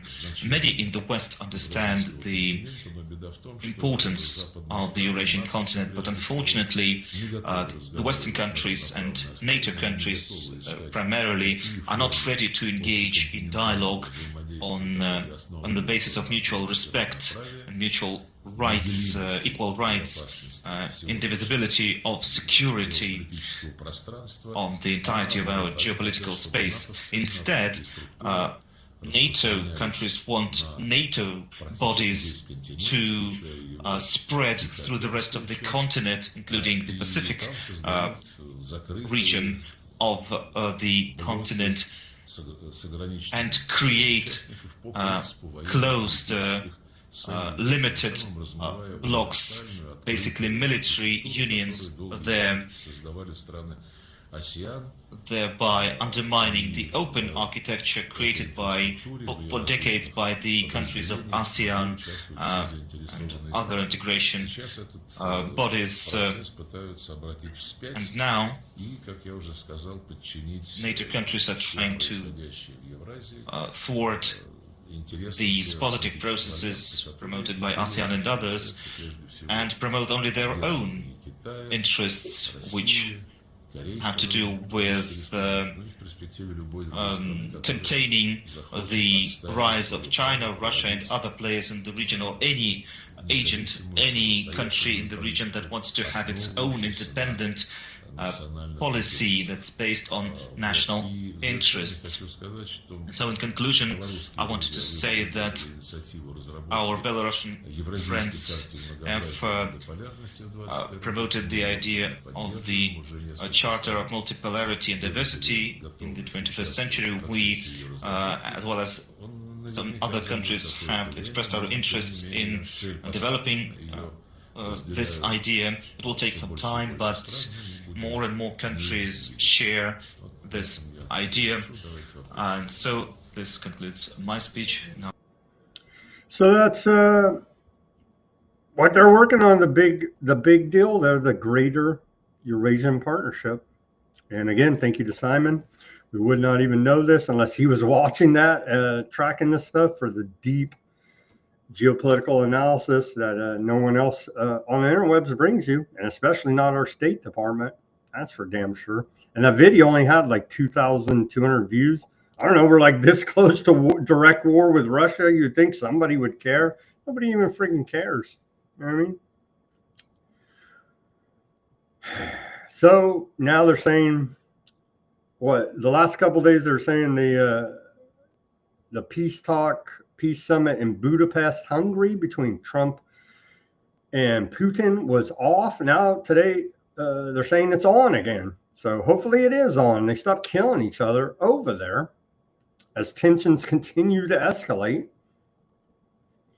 And Reznik, I think it was Pamela, was saying that, I think you misunderstood me, or maybe I misspoke, We did a whole documentary about the Rezhnik hypersonic missile there out of Russia on our YouTube channel. So what I was saying was that I believe that Putin had made the threat that he was going to, because we know he launched one allegedly of these Rezhnik hypersonic missiles and hit Ukraine. But he was saying that if, I forget the exact scenario, this is like a year or something ago, whenever that happened. But he was like, if you guys attack us again, you're going to regret it, right? And he made this big threat, and like it didn't really fall through. But indeed, they did at least launch one as a show of force, allegedly. From what we could see, it's traveling at like Mach 10 speed, so kind of hard to see, you know what I mean? But allegedly, it cannot be shot down. There's no defense against it, essentially. And so that's what I was saying, was we didn't see the follow-up to the threat made by Putin, but we did see the initial show of force with the initial Rezhnik demonstration, let's just say. But today, today Russia's announced the Rezhnik to enter combat duty in Belarus by next month, December. So what? We're almost in November. In December, Loroshenko's press secretary said, and that's the head of Belarus over there, the Russian high precision missile can fly 55 or 5.5 kilometers and 1,000. They wrote it all weird here. 5,500 kilometers at speeds of Mach 10 is the alleged capacity of this weapon by Russia. So indeed, they have some weapon they're calling a Rezhnik. They say it's this hypersonic missile, indefensible. Maybe it's true. Maybe it's true. Okay, I just wanted to address that quickly. Brazil's Rio de Janeiro becomes a war zone. At least 64 were killed. Operation targets Commando Vermelho gang as fires and smoke engulf the city. Most deadly police operation ever in Brazil, Rio de Janeiro, according to Reuters. There's a big raid there, killing 64 people. All right, where are we at on the time? We still got the documentary to play. I gotta let me blast through this stuff. The Take It Down Act here, I found this funny. You're not going to see a softer, kinder digital world. The Office of the First Lady says, protecting youth online starts with awareness and action. First Lady championed the Take It Down Act to address issues like this. Together, we can create a safer, kinder digital world. And they're talking about these students across the country are facing the threat of AI-generated images. And so, of course, all of that's being abused, showing kids naked, all of it's bad. And yeah, you need to monitor your children internet activity, because there's a lot of bad stuff, and there's not going to be a safer, kinder digital world. Sorry, First Lady, but this Take It Down Act, I believe in the future will be abused by the government, all under the guise of child safety on the internet, you see. So I found that funny. Together we can create a safer, kinder digital world.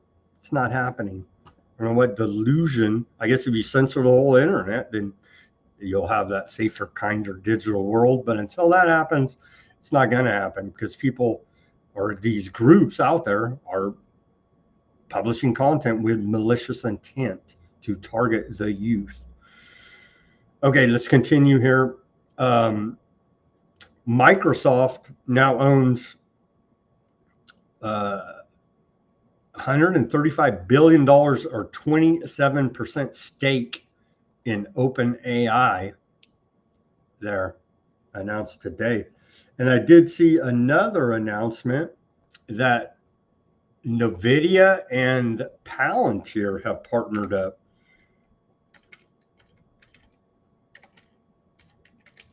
Let me see if I can find that report here.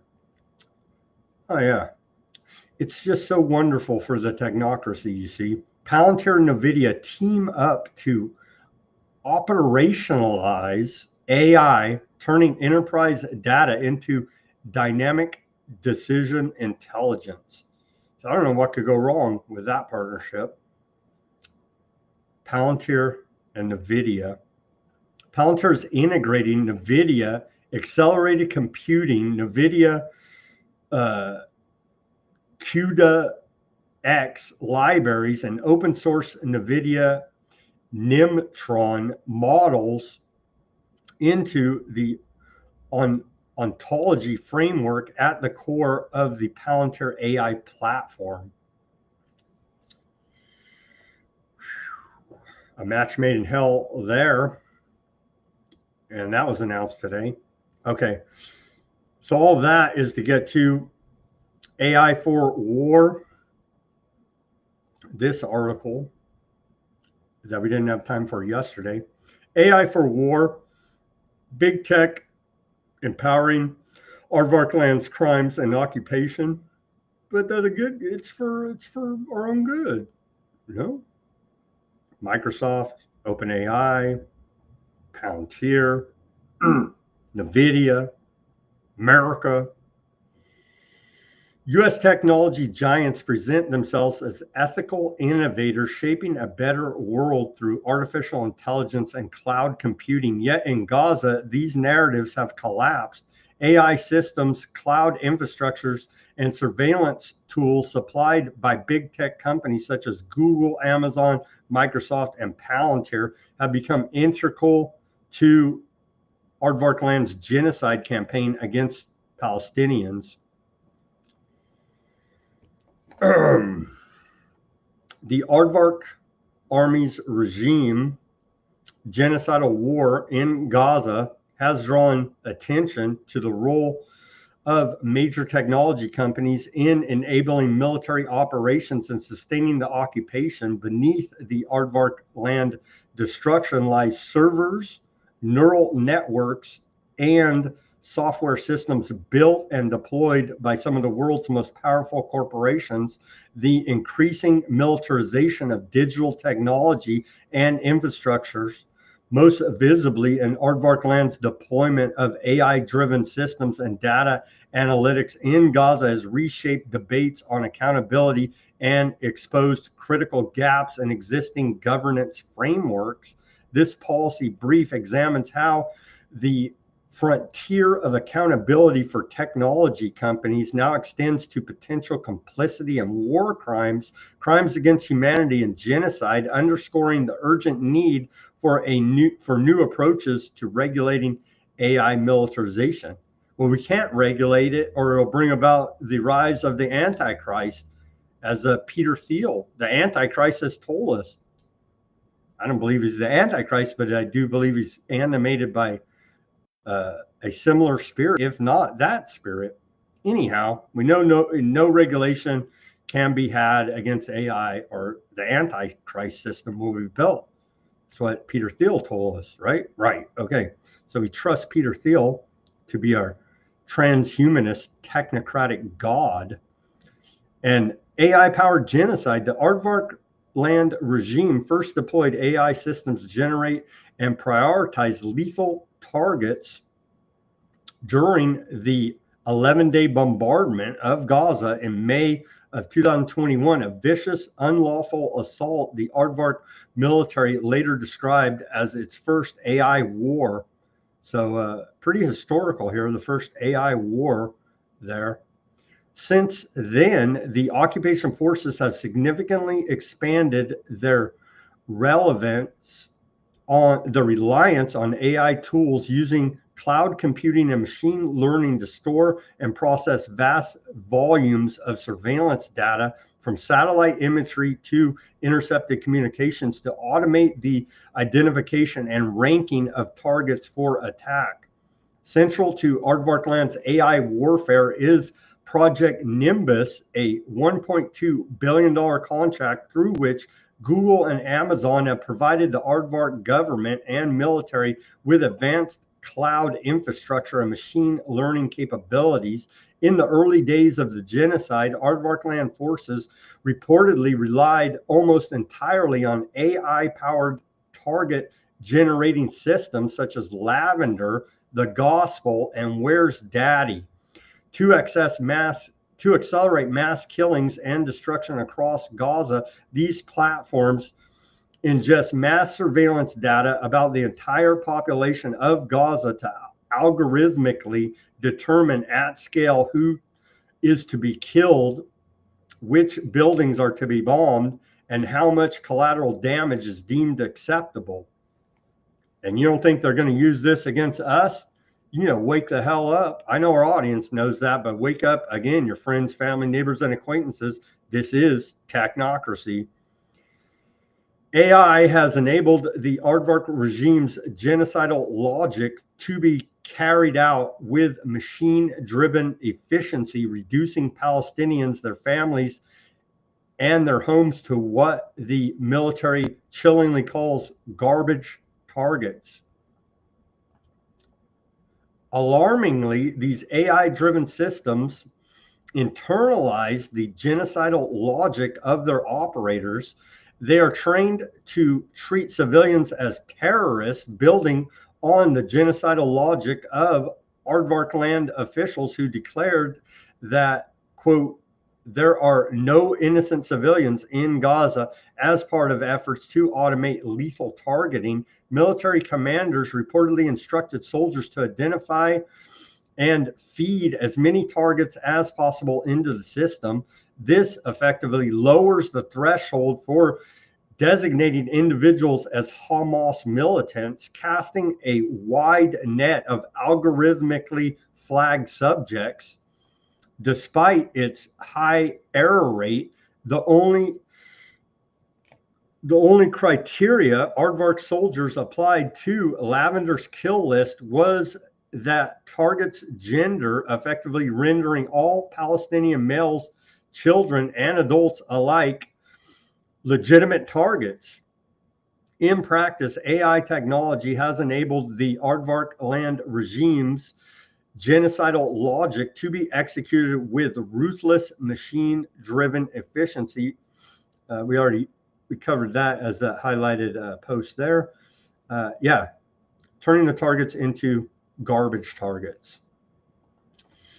While many of the technical details of aardvark land's AI targeting system remain classified, there is ample credible evidence that their functionality depends on cloud infrastructure and machine learning capabilities developed and maintained by major technology companies, including Google, Amazon, Microsoft, and Palantir. Consequently, tech companies' direct provision of digital systems used in aardvark land warfare raises urgent questions about corporate complicity in mass violations of international law, including acts for which the International Criminal Court has issued arrest warrants for aardvark Prime Minister, Shadow President of America, Bibi, and former Defense Minister, their Gallant. The Code to Kill list. As aardvark land intensifies its assaults on Gaza, it demanded for AI and cloud-based technology supplied by U.S. tech giants grew rapidly, embedding corporate infrastructure into the machinery of war. In March of 2024, Google deepened its ties with the aardvark Ministry of Defense. They should just change it to Ministry of War, like America here, right? By signing a new contract to build specialized, quote, landing zone into its cloud infrastructure, enabling multiple military units access to its automation technologies. Amazon Web Services, Google's partner in Project Nimbus, was reported to have supplied aardvark land military intelligence directorate with a dedicated server farm capable of endless storage for surveillance data collection on almost everyone in Gaza. You don't think they're going to use that same technology here on us? Hell yeah, they are.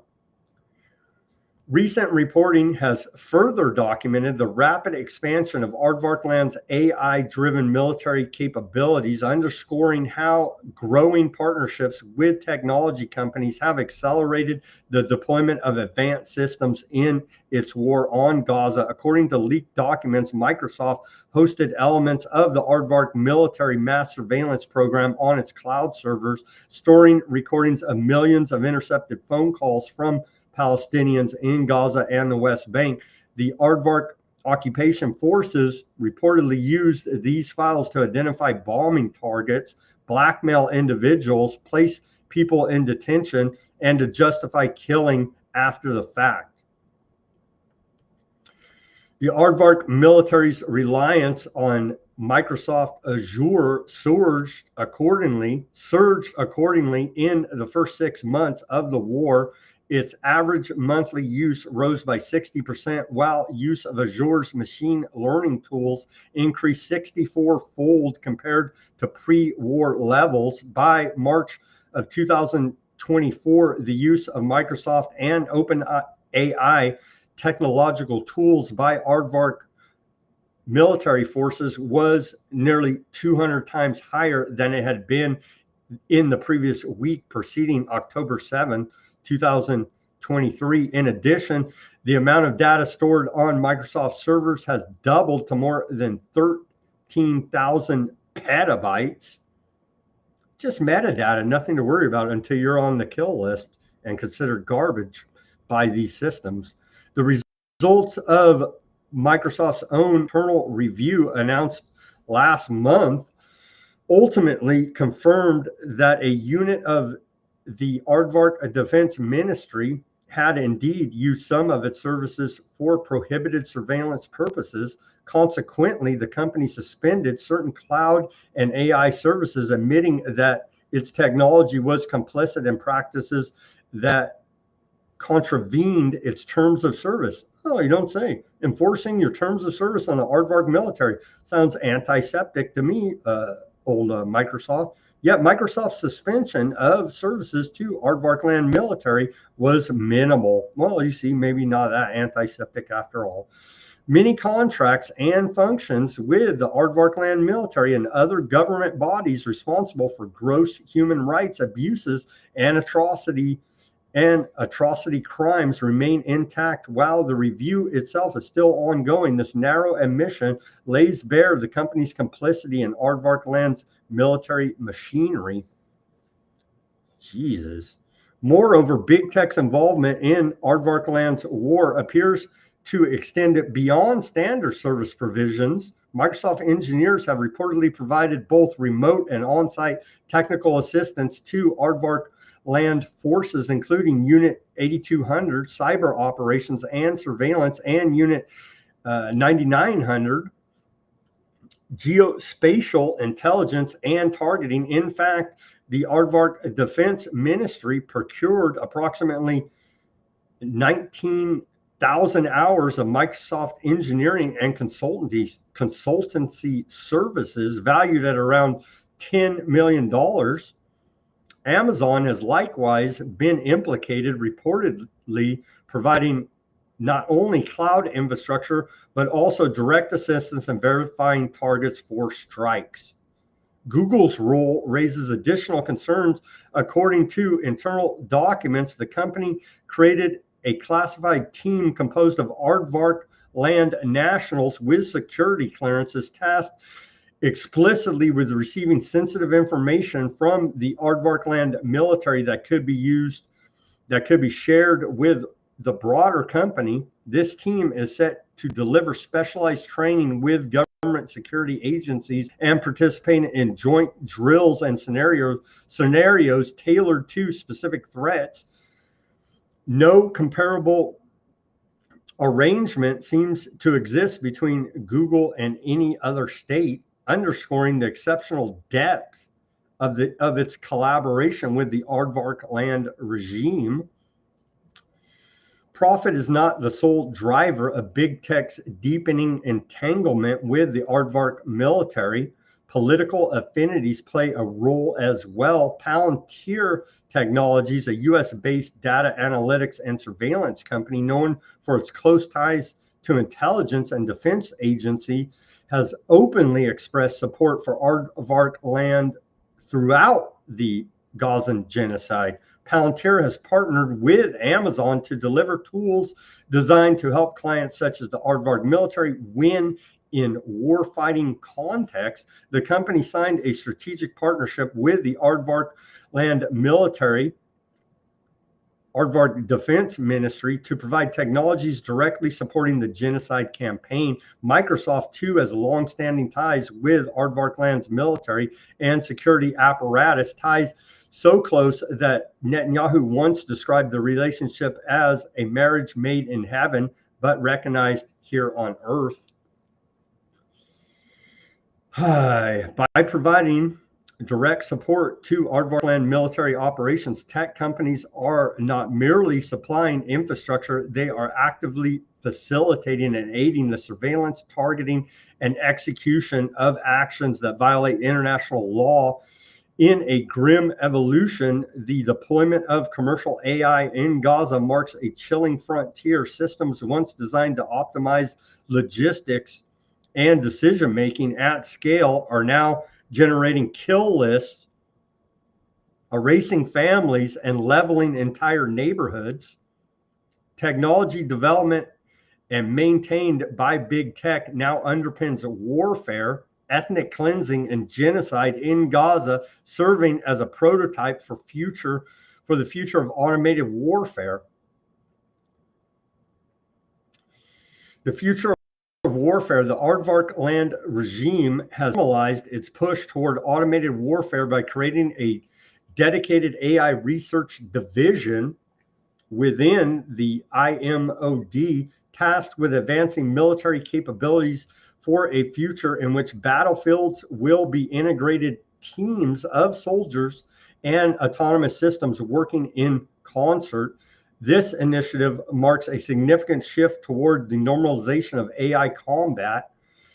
Western governments, including France, Germany, and the United States, are pursuing similar trajectories, racing to integrate artificial intelligence into their weapon systems and armed forces.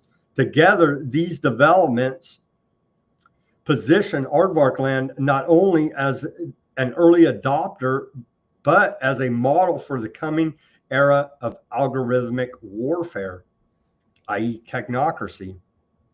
Big tech's direct provision of digital systems used in Aardvark Land warfare raises an urgent question about corporate complicity in grave violations of international law.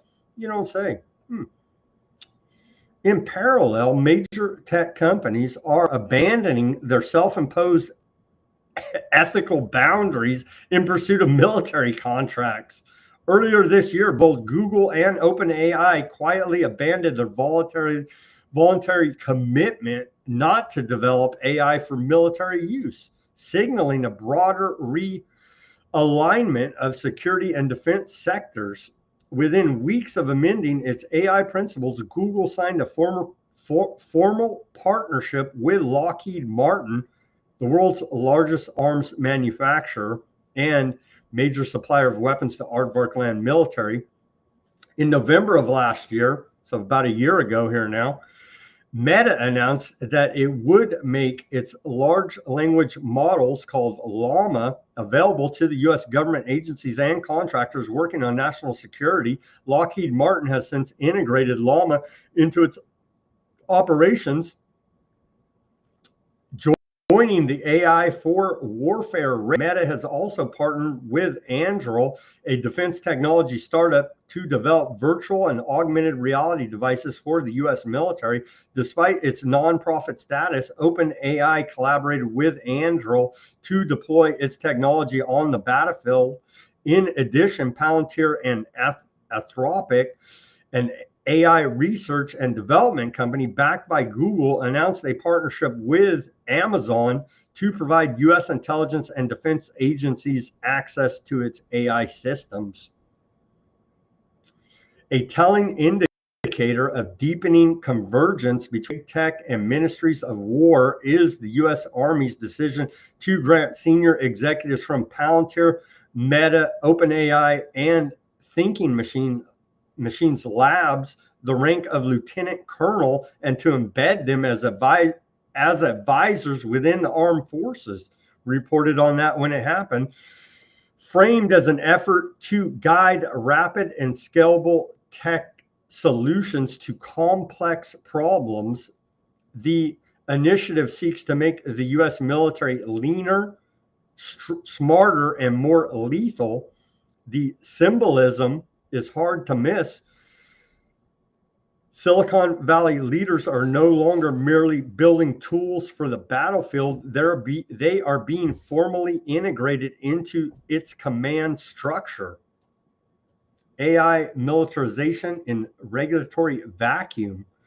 Well, we don't even need to talk about that. Peter Thiel already told us, you regulate us and it's going to launch the Antichrist. And so this policy paper here recommends, while resistance within the tech industry continues to grow, Palestinian civil society and global solidarity movements must intensify efforts to dismantle the structures that dehumanize Palestinians and treat them as test subjects for new war technologies.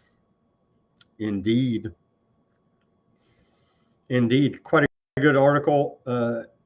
I skipped a little bit of it in the interest of time. If you want to read it, it will be posted on Weaponized News Substack there.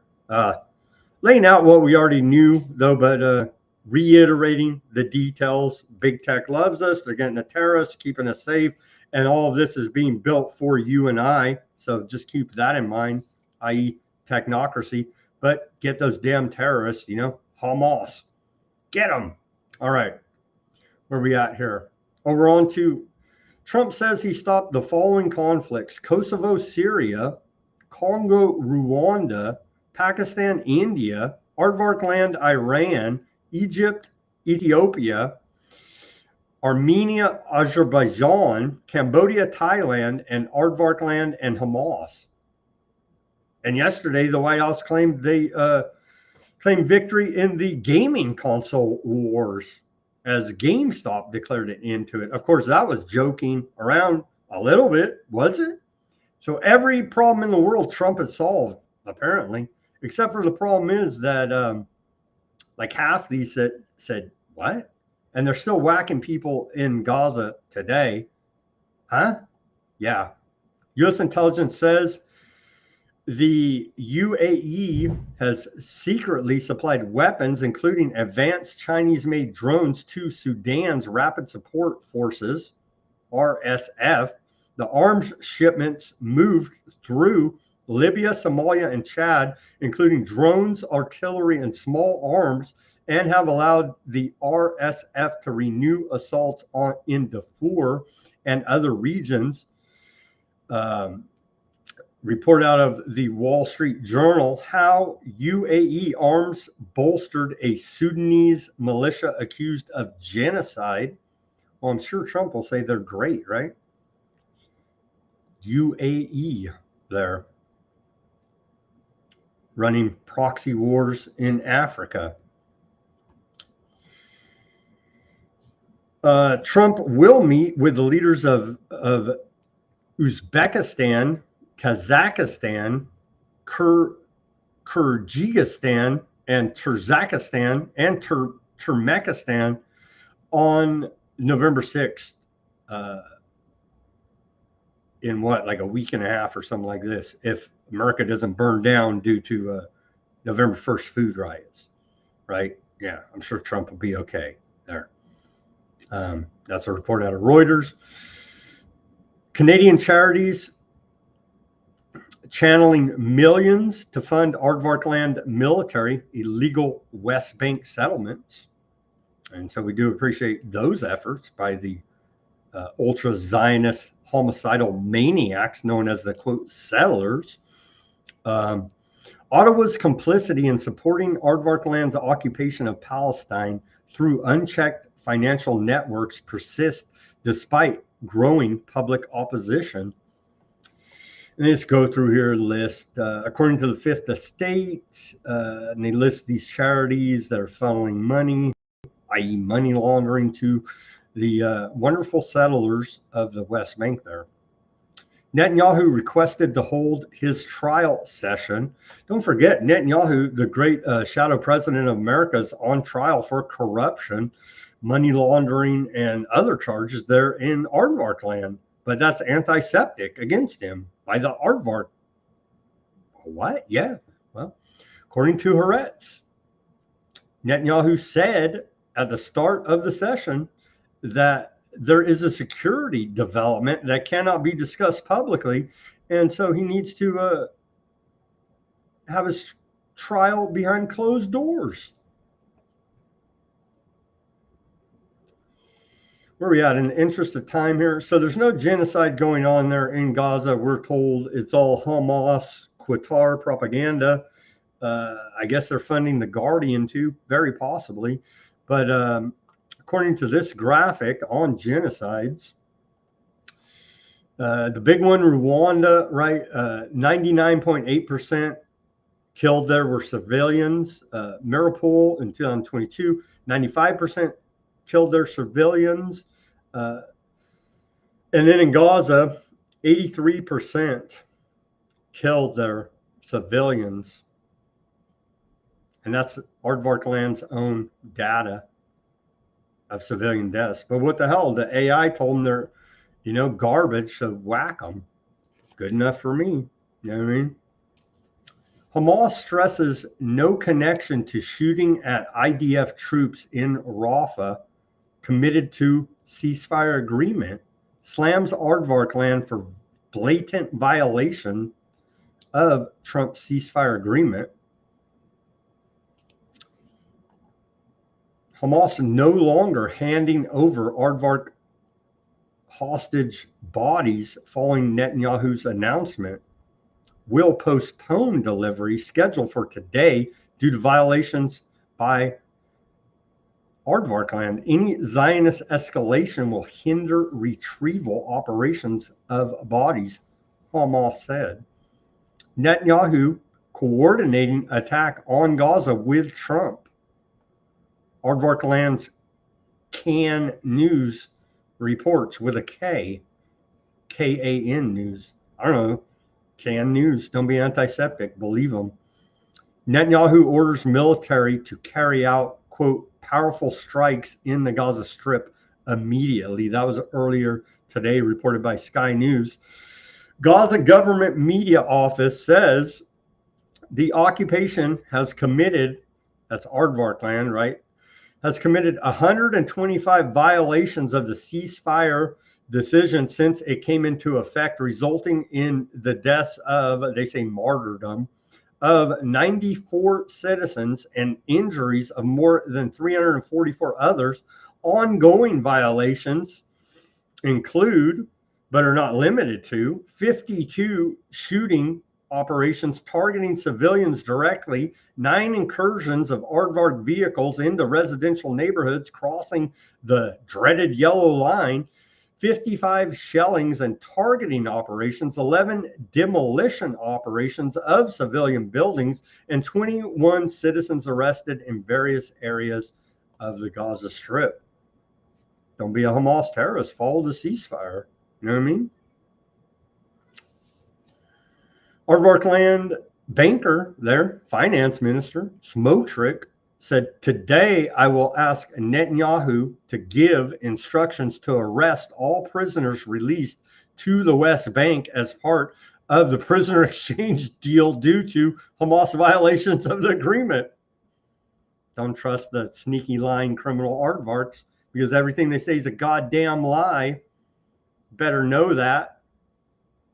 So they, as we reported here, they never intended on honoring the terms of the ceasefire. But it's the Hamas that won't return the dead bodies, you see. We'll get to more of that. Well, Mr. Technocracy, Vice President J.D. Vance says the ceasefire is holding. That doesn't mean there aren't going to be little skirmishes. We know that Hamas or somebody else within Gaza attacked the IDF soldier. We expect the aardvarks are going to respond, but I think the president's peace is going to hold. We just went over 125 violations. What the hell? It don't matter when Hamas says aardvarks are violent, but God forbid somebody, target an IDF. Jordan's King Abdullah warns countries will reject Gaza peace enforcement mission under Trump plan. He told the BBC that countries would refuse to take part in a mission to, quote, enforce peace in Gaza under the Trump ceasefire plan. He went on to say, what is the mandate of security forces inside of Gaza? And we hope that it is peacekeeping, because if it's peace enforcing, nobody will want to touch that. He explained that peacekeeping involves supporting local Palestinian police forces, which Jordan and Egypt are prepared to train, but that such training takes time. He added, if we're running around Gaza on patrol with weapons, that's not a situation that any country would like to get involved in. Well, they should have the IDF train the Palestinian police forces like they train our police forces here, right? Yeah, that would be awesome, dude. Report out of Axios, U.S. officials told Aardvark Land that Washington does not see any violation of the agreement by Hamas that would warrant a response. The U.S. official urged Aardvark Land not to take radical measures that could lead to a collapse of the ceasefire agreement. I don't know, violating 125 times. The U.S. government is making strenuous efforts to achieve progress. Aardvark Media reported that Bibi has decided to expand areas under Aardvark military control in Gaza Strip following repeated Hamas ceasefire violations. Well, today they whacked, as of earlier today, Gaza Civil Defense reports 8 killed and more than 15 injured in Aardvark Land's attacks on Gaza City. Peace, bro. It's a ceasefire, like J.D. Vance told us. Aardvark Land prepares propaganda war for when international journalists enter Gaza. They're trying to figure out how to explain this. Well, all that rubble, it's Hamas, you see. Don't be a damn Hamas terrorist, you anti-Semitic journalist. Over 250 journalists have been killed there by the Aardvarks, but of course they were all labeled Hamas as well, even those working for the AP and Reuters. Yeah, you're all Hamas, you're whacked. Aardvark Land officials are preparing for a propaganda war when international journalists enter the Gaza Strip, according to Ynet. Because they know, how do you explain this? Well, they're all Hamas. Good enough for me, good enough for me. Right. Don't be antiseptic. And so expect a mass of more lies coming from these genocidal war criminal maniacs. IDF chief on Gaza, he says the war's not over yet. Eyal Zamir said Aardvark Land must receive the remains of all the deceased hostages and continue the campaign against Hamas. Huh? I thought there was a ceasefire, but not according to the IDF chief. Maybe he should talk with old J.D. Vance. They were over there lying. The campaign against Hamas would continue. So even if they're playing the game, oh, you're not returning the dead bodies of the hostages now, right? And so maybe that's true, maybe it's not. Never trust an Aardvark. Aardvark Land confirms today, that the remains returned by Hamas yesterday night do not belong to any of the 13 deceased Aardvark captives still held in Gaza, but to a captive who had already been buried. The remains transferred through the Aardvark military and examined by Abu Kabir were reportedly found by Hamas during excavation in Gaza City's rubble, which lies on Hamas-controlled side of the yellow line under the ceasefire deal. Bibi is convening a meeting to discuss Aardvark Land's response. We already covered the response. That was reporting from way earlier today. Hamas continues to search for missing bodies of Aardvark captives. So that's the game they're playing now. Well, give me the dead body back. Well, we did. Well, no, you didn't. Okay, well, we're whacking you. Katz orders Aardvark Land military to take all necessary measures against West Bank resistance. There's a ceasefire in Gaza, Lebanon, but hey, the West Bank now, you see.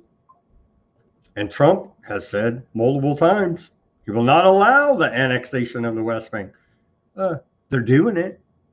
Aardvark Land occupation troops force residents out of their homes in the West Bank.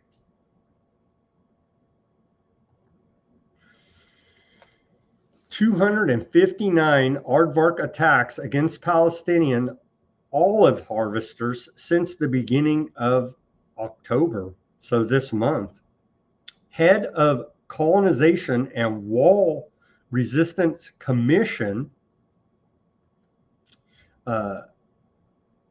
Mayada Shaban, said the Aardvark Land military and settlers have carried out around 259 attacks against olive harvesters since the beginning of the season started the first week of October, The commission's teams documented 41 attacks by the Aardvark army and 218 attacks by settlers.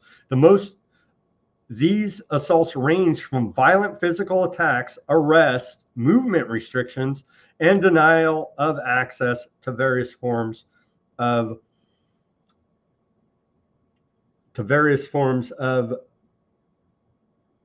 intimidation and or live fire upon them.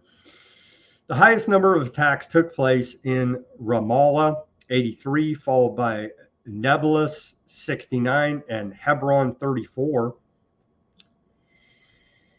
And so they know that this is their livelihood to harvest these olives. They're cutting down olive orchards, destroying them, attacking the pickers, attacking the farmers, attacking everybody. But what the hell? It's for Judea and Samaria, you see.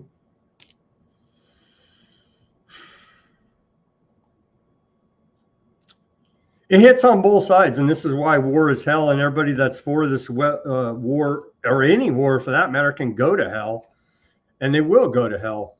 They're going to have to answer some way, somehow in this universe. 279 Aardvark soldiers attempted suicide since the start of 2024. A new Knesset Research and Information Center report reveals that between January 2024 and July 2025, 279 Aardvark Land soldiers attempted suicide. Yeah, it's going to be a lot more than that. So some Aardvarks still have a conscience and realize the fact that they can't live with themselves for the war crimes that they've committed, and they take themselves out, as does happen with many combat soldiers that after the mission's over come back to civilization and come to the realization, my God, what did I do? You know what I mean? And they just can't live with themselves and they commit suicide. That's another, besides just the genocide, indiscriminate AI killings, this is the other side of it, right?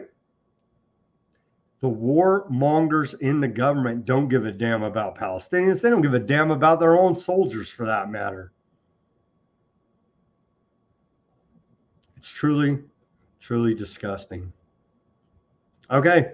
And with that, the ceasefire that wasn't, they're stacking bodies, violating the agreement 100 plus times. Who cares? Don't be anti-septic Hamas terrorist, you see. Some good news finally at the end of the show here. Gee, my knees. But don't worry, JD Vance says it's perfectly fine. Some good news at the end of the show. The propaganda out of the health department has died down due to the government shutdown. Sadly, I know I was missing the fear mongering of you're going to get sick with every disease, even ones that we just made up, right? I mean, we need our public health fear mongering over here, especially during bat season. It is Halloween coming up. But some good news, though, seriously, some good news out of Santa Fe, New Mexico. Council voted unanimously to stop adding fluoride to the public drinking water supply there in Santa Fe, New Mexico. And this was from last week, October 22nd. And so this is some good news here now.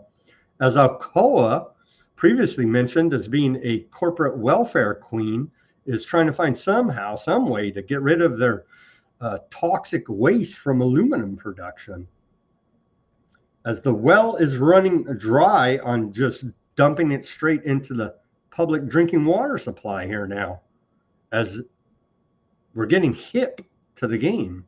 Maybe, possibly. What the hell? Drink your fluoride. You know what I mean? Okay. The crazy monkey story, right? And there was one, I remember there was a couple of years ago, a crazy monkey story of infected monkeys and the truck wrecked and all this. It's madness. How is this allowed to be happening, especially after the worst bat problem the world's ever seen, we're told, right? Especially after all that, the medical intervention, how is this still allowed to happen? Well, it is because the health department's here to keep you safe, you see. Escaped monkeys on overturned truck used for hepatitis C, herpes, and bat disease problems, testings. A truck carrying Remus monkeys for testing overturned in Jasper County, Mississippi. The monkeys, said to be aggressive and weighing around 40 pounds, were reported to be carrying hepatitis C, herpes, and bat disease.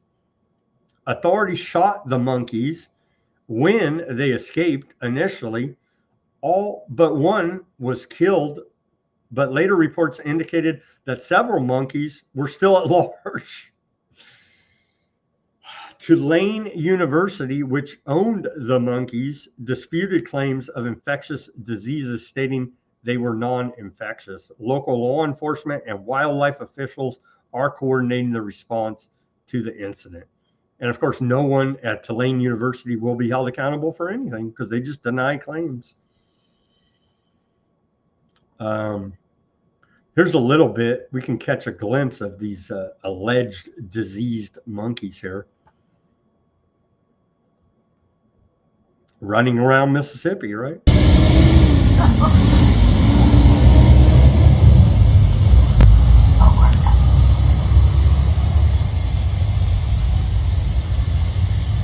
Oh my God.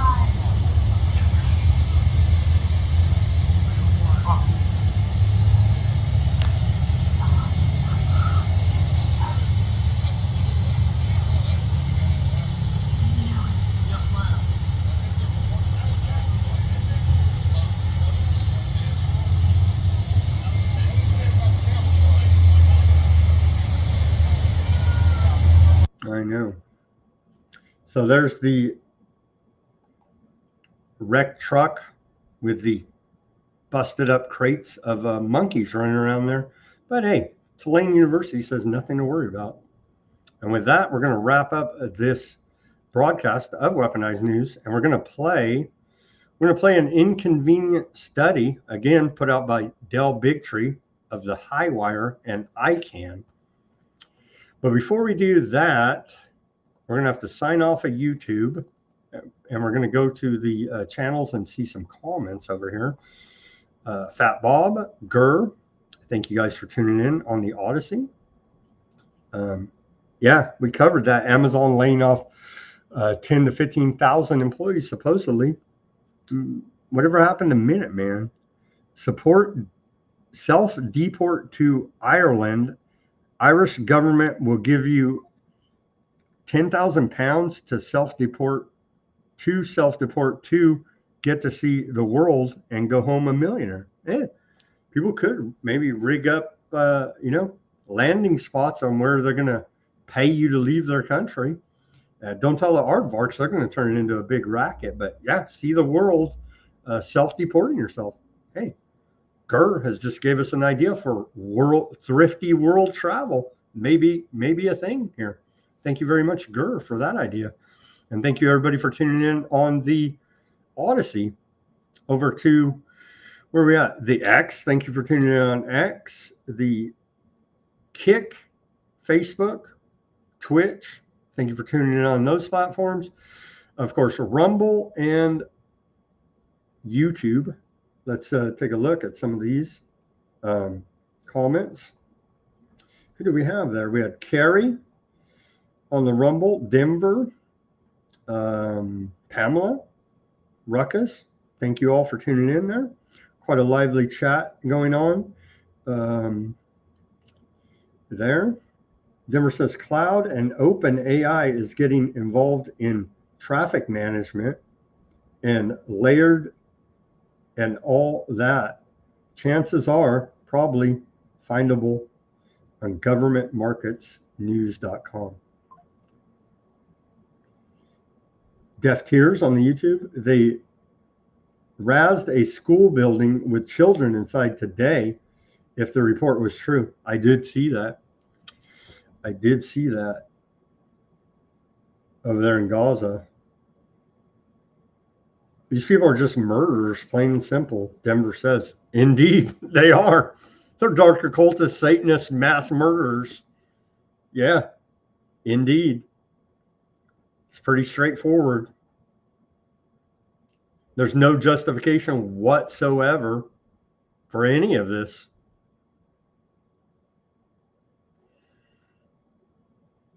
Chloe says, Johnny Vedmore just put out a great piece on U.S. aardvark land, the 51st state. Yeah. Might as well be. Some of these big corporations might as well be made states, as much subsidies, corporate welfare that we give them. Pamela said, this is like bird flu fear porn to keep the idea of pathogens on the loose. Indeed. Probably just who even knows if any of it's true? You know what I mean? There's video. Maybe that was from the last wreck, or who knows? You know what I mean? But we got to keep pumping that public health fear, and it's dying down because the government shut down the CDC and Health and Human Services. They're just limited on staff now, and so they can't pump out all this public health fear. And so weaponized news needs to keep you in fear. No, just kidding. I'm agreeing that yeah, they got to keep that idea of pathogens on loose. And I do agree with Pamela as well. Bird flu sitting there in the background, right? Bird flu still back here, waiting on our shoulder, right? Waiting to roll out the next solution, the miracle that'll save us all, right? Like we've already been through this routine. It was so successful, they may just do it again. Okay, what do we got? DNA aardvark has every citizen since birth. Carrie said, yeah, well, if you're born in a U.S. hospital, I know they prick your heel, right? They prick the baby's heel at birth, put it in a UN database. I'm sure our aardvarks have access to it, right? Aardvark database as well. Thank you guys for all the great comments on the Rumble, on the YouTube. I'm going to sign off here for now, and we're going to segue to said documentary. I'm going to log off of the YouTube here now. But before I do, as always, everybody do your own research. Peace, love, and freedom. Speak out and take action. Have a great rest of your Tuesday evening. And we'll see you back here on Wednesday for more weaponized news. I'm now going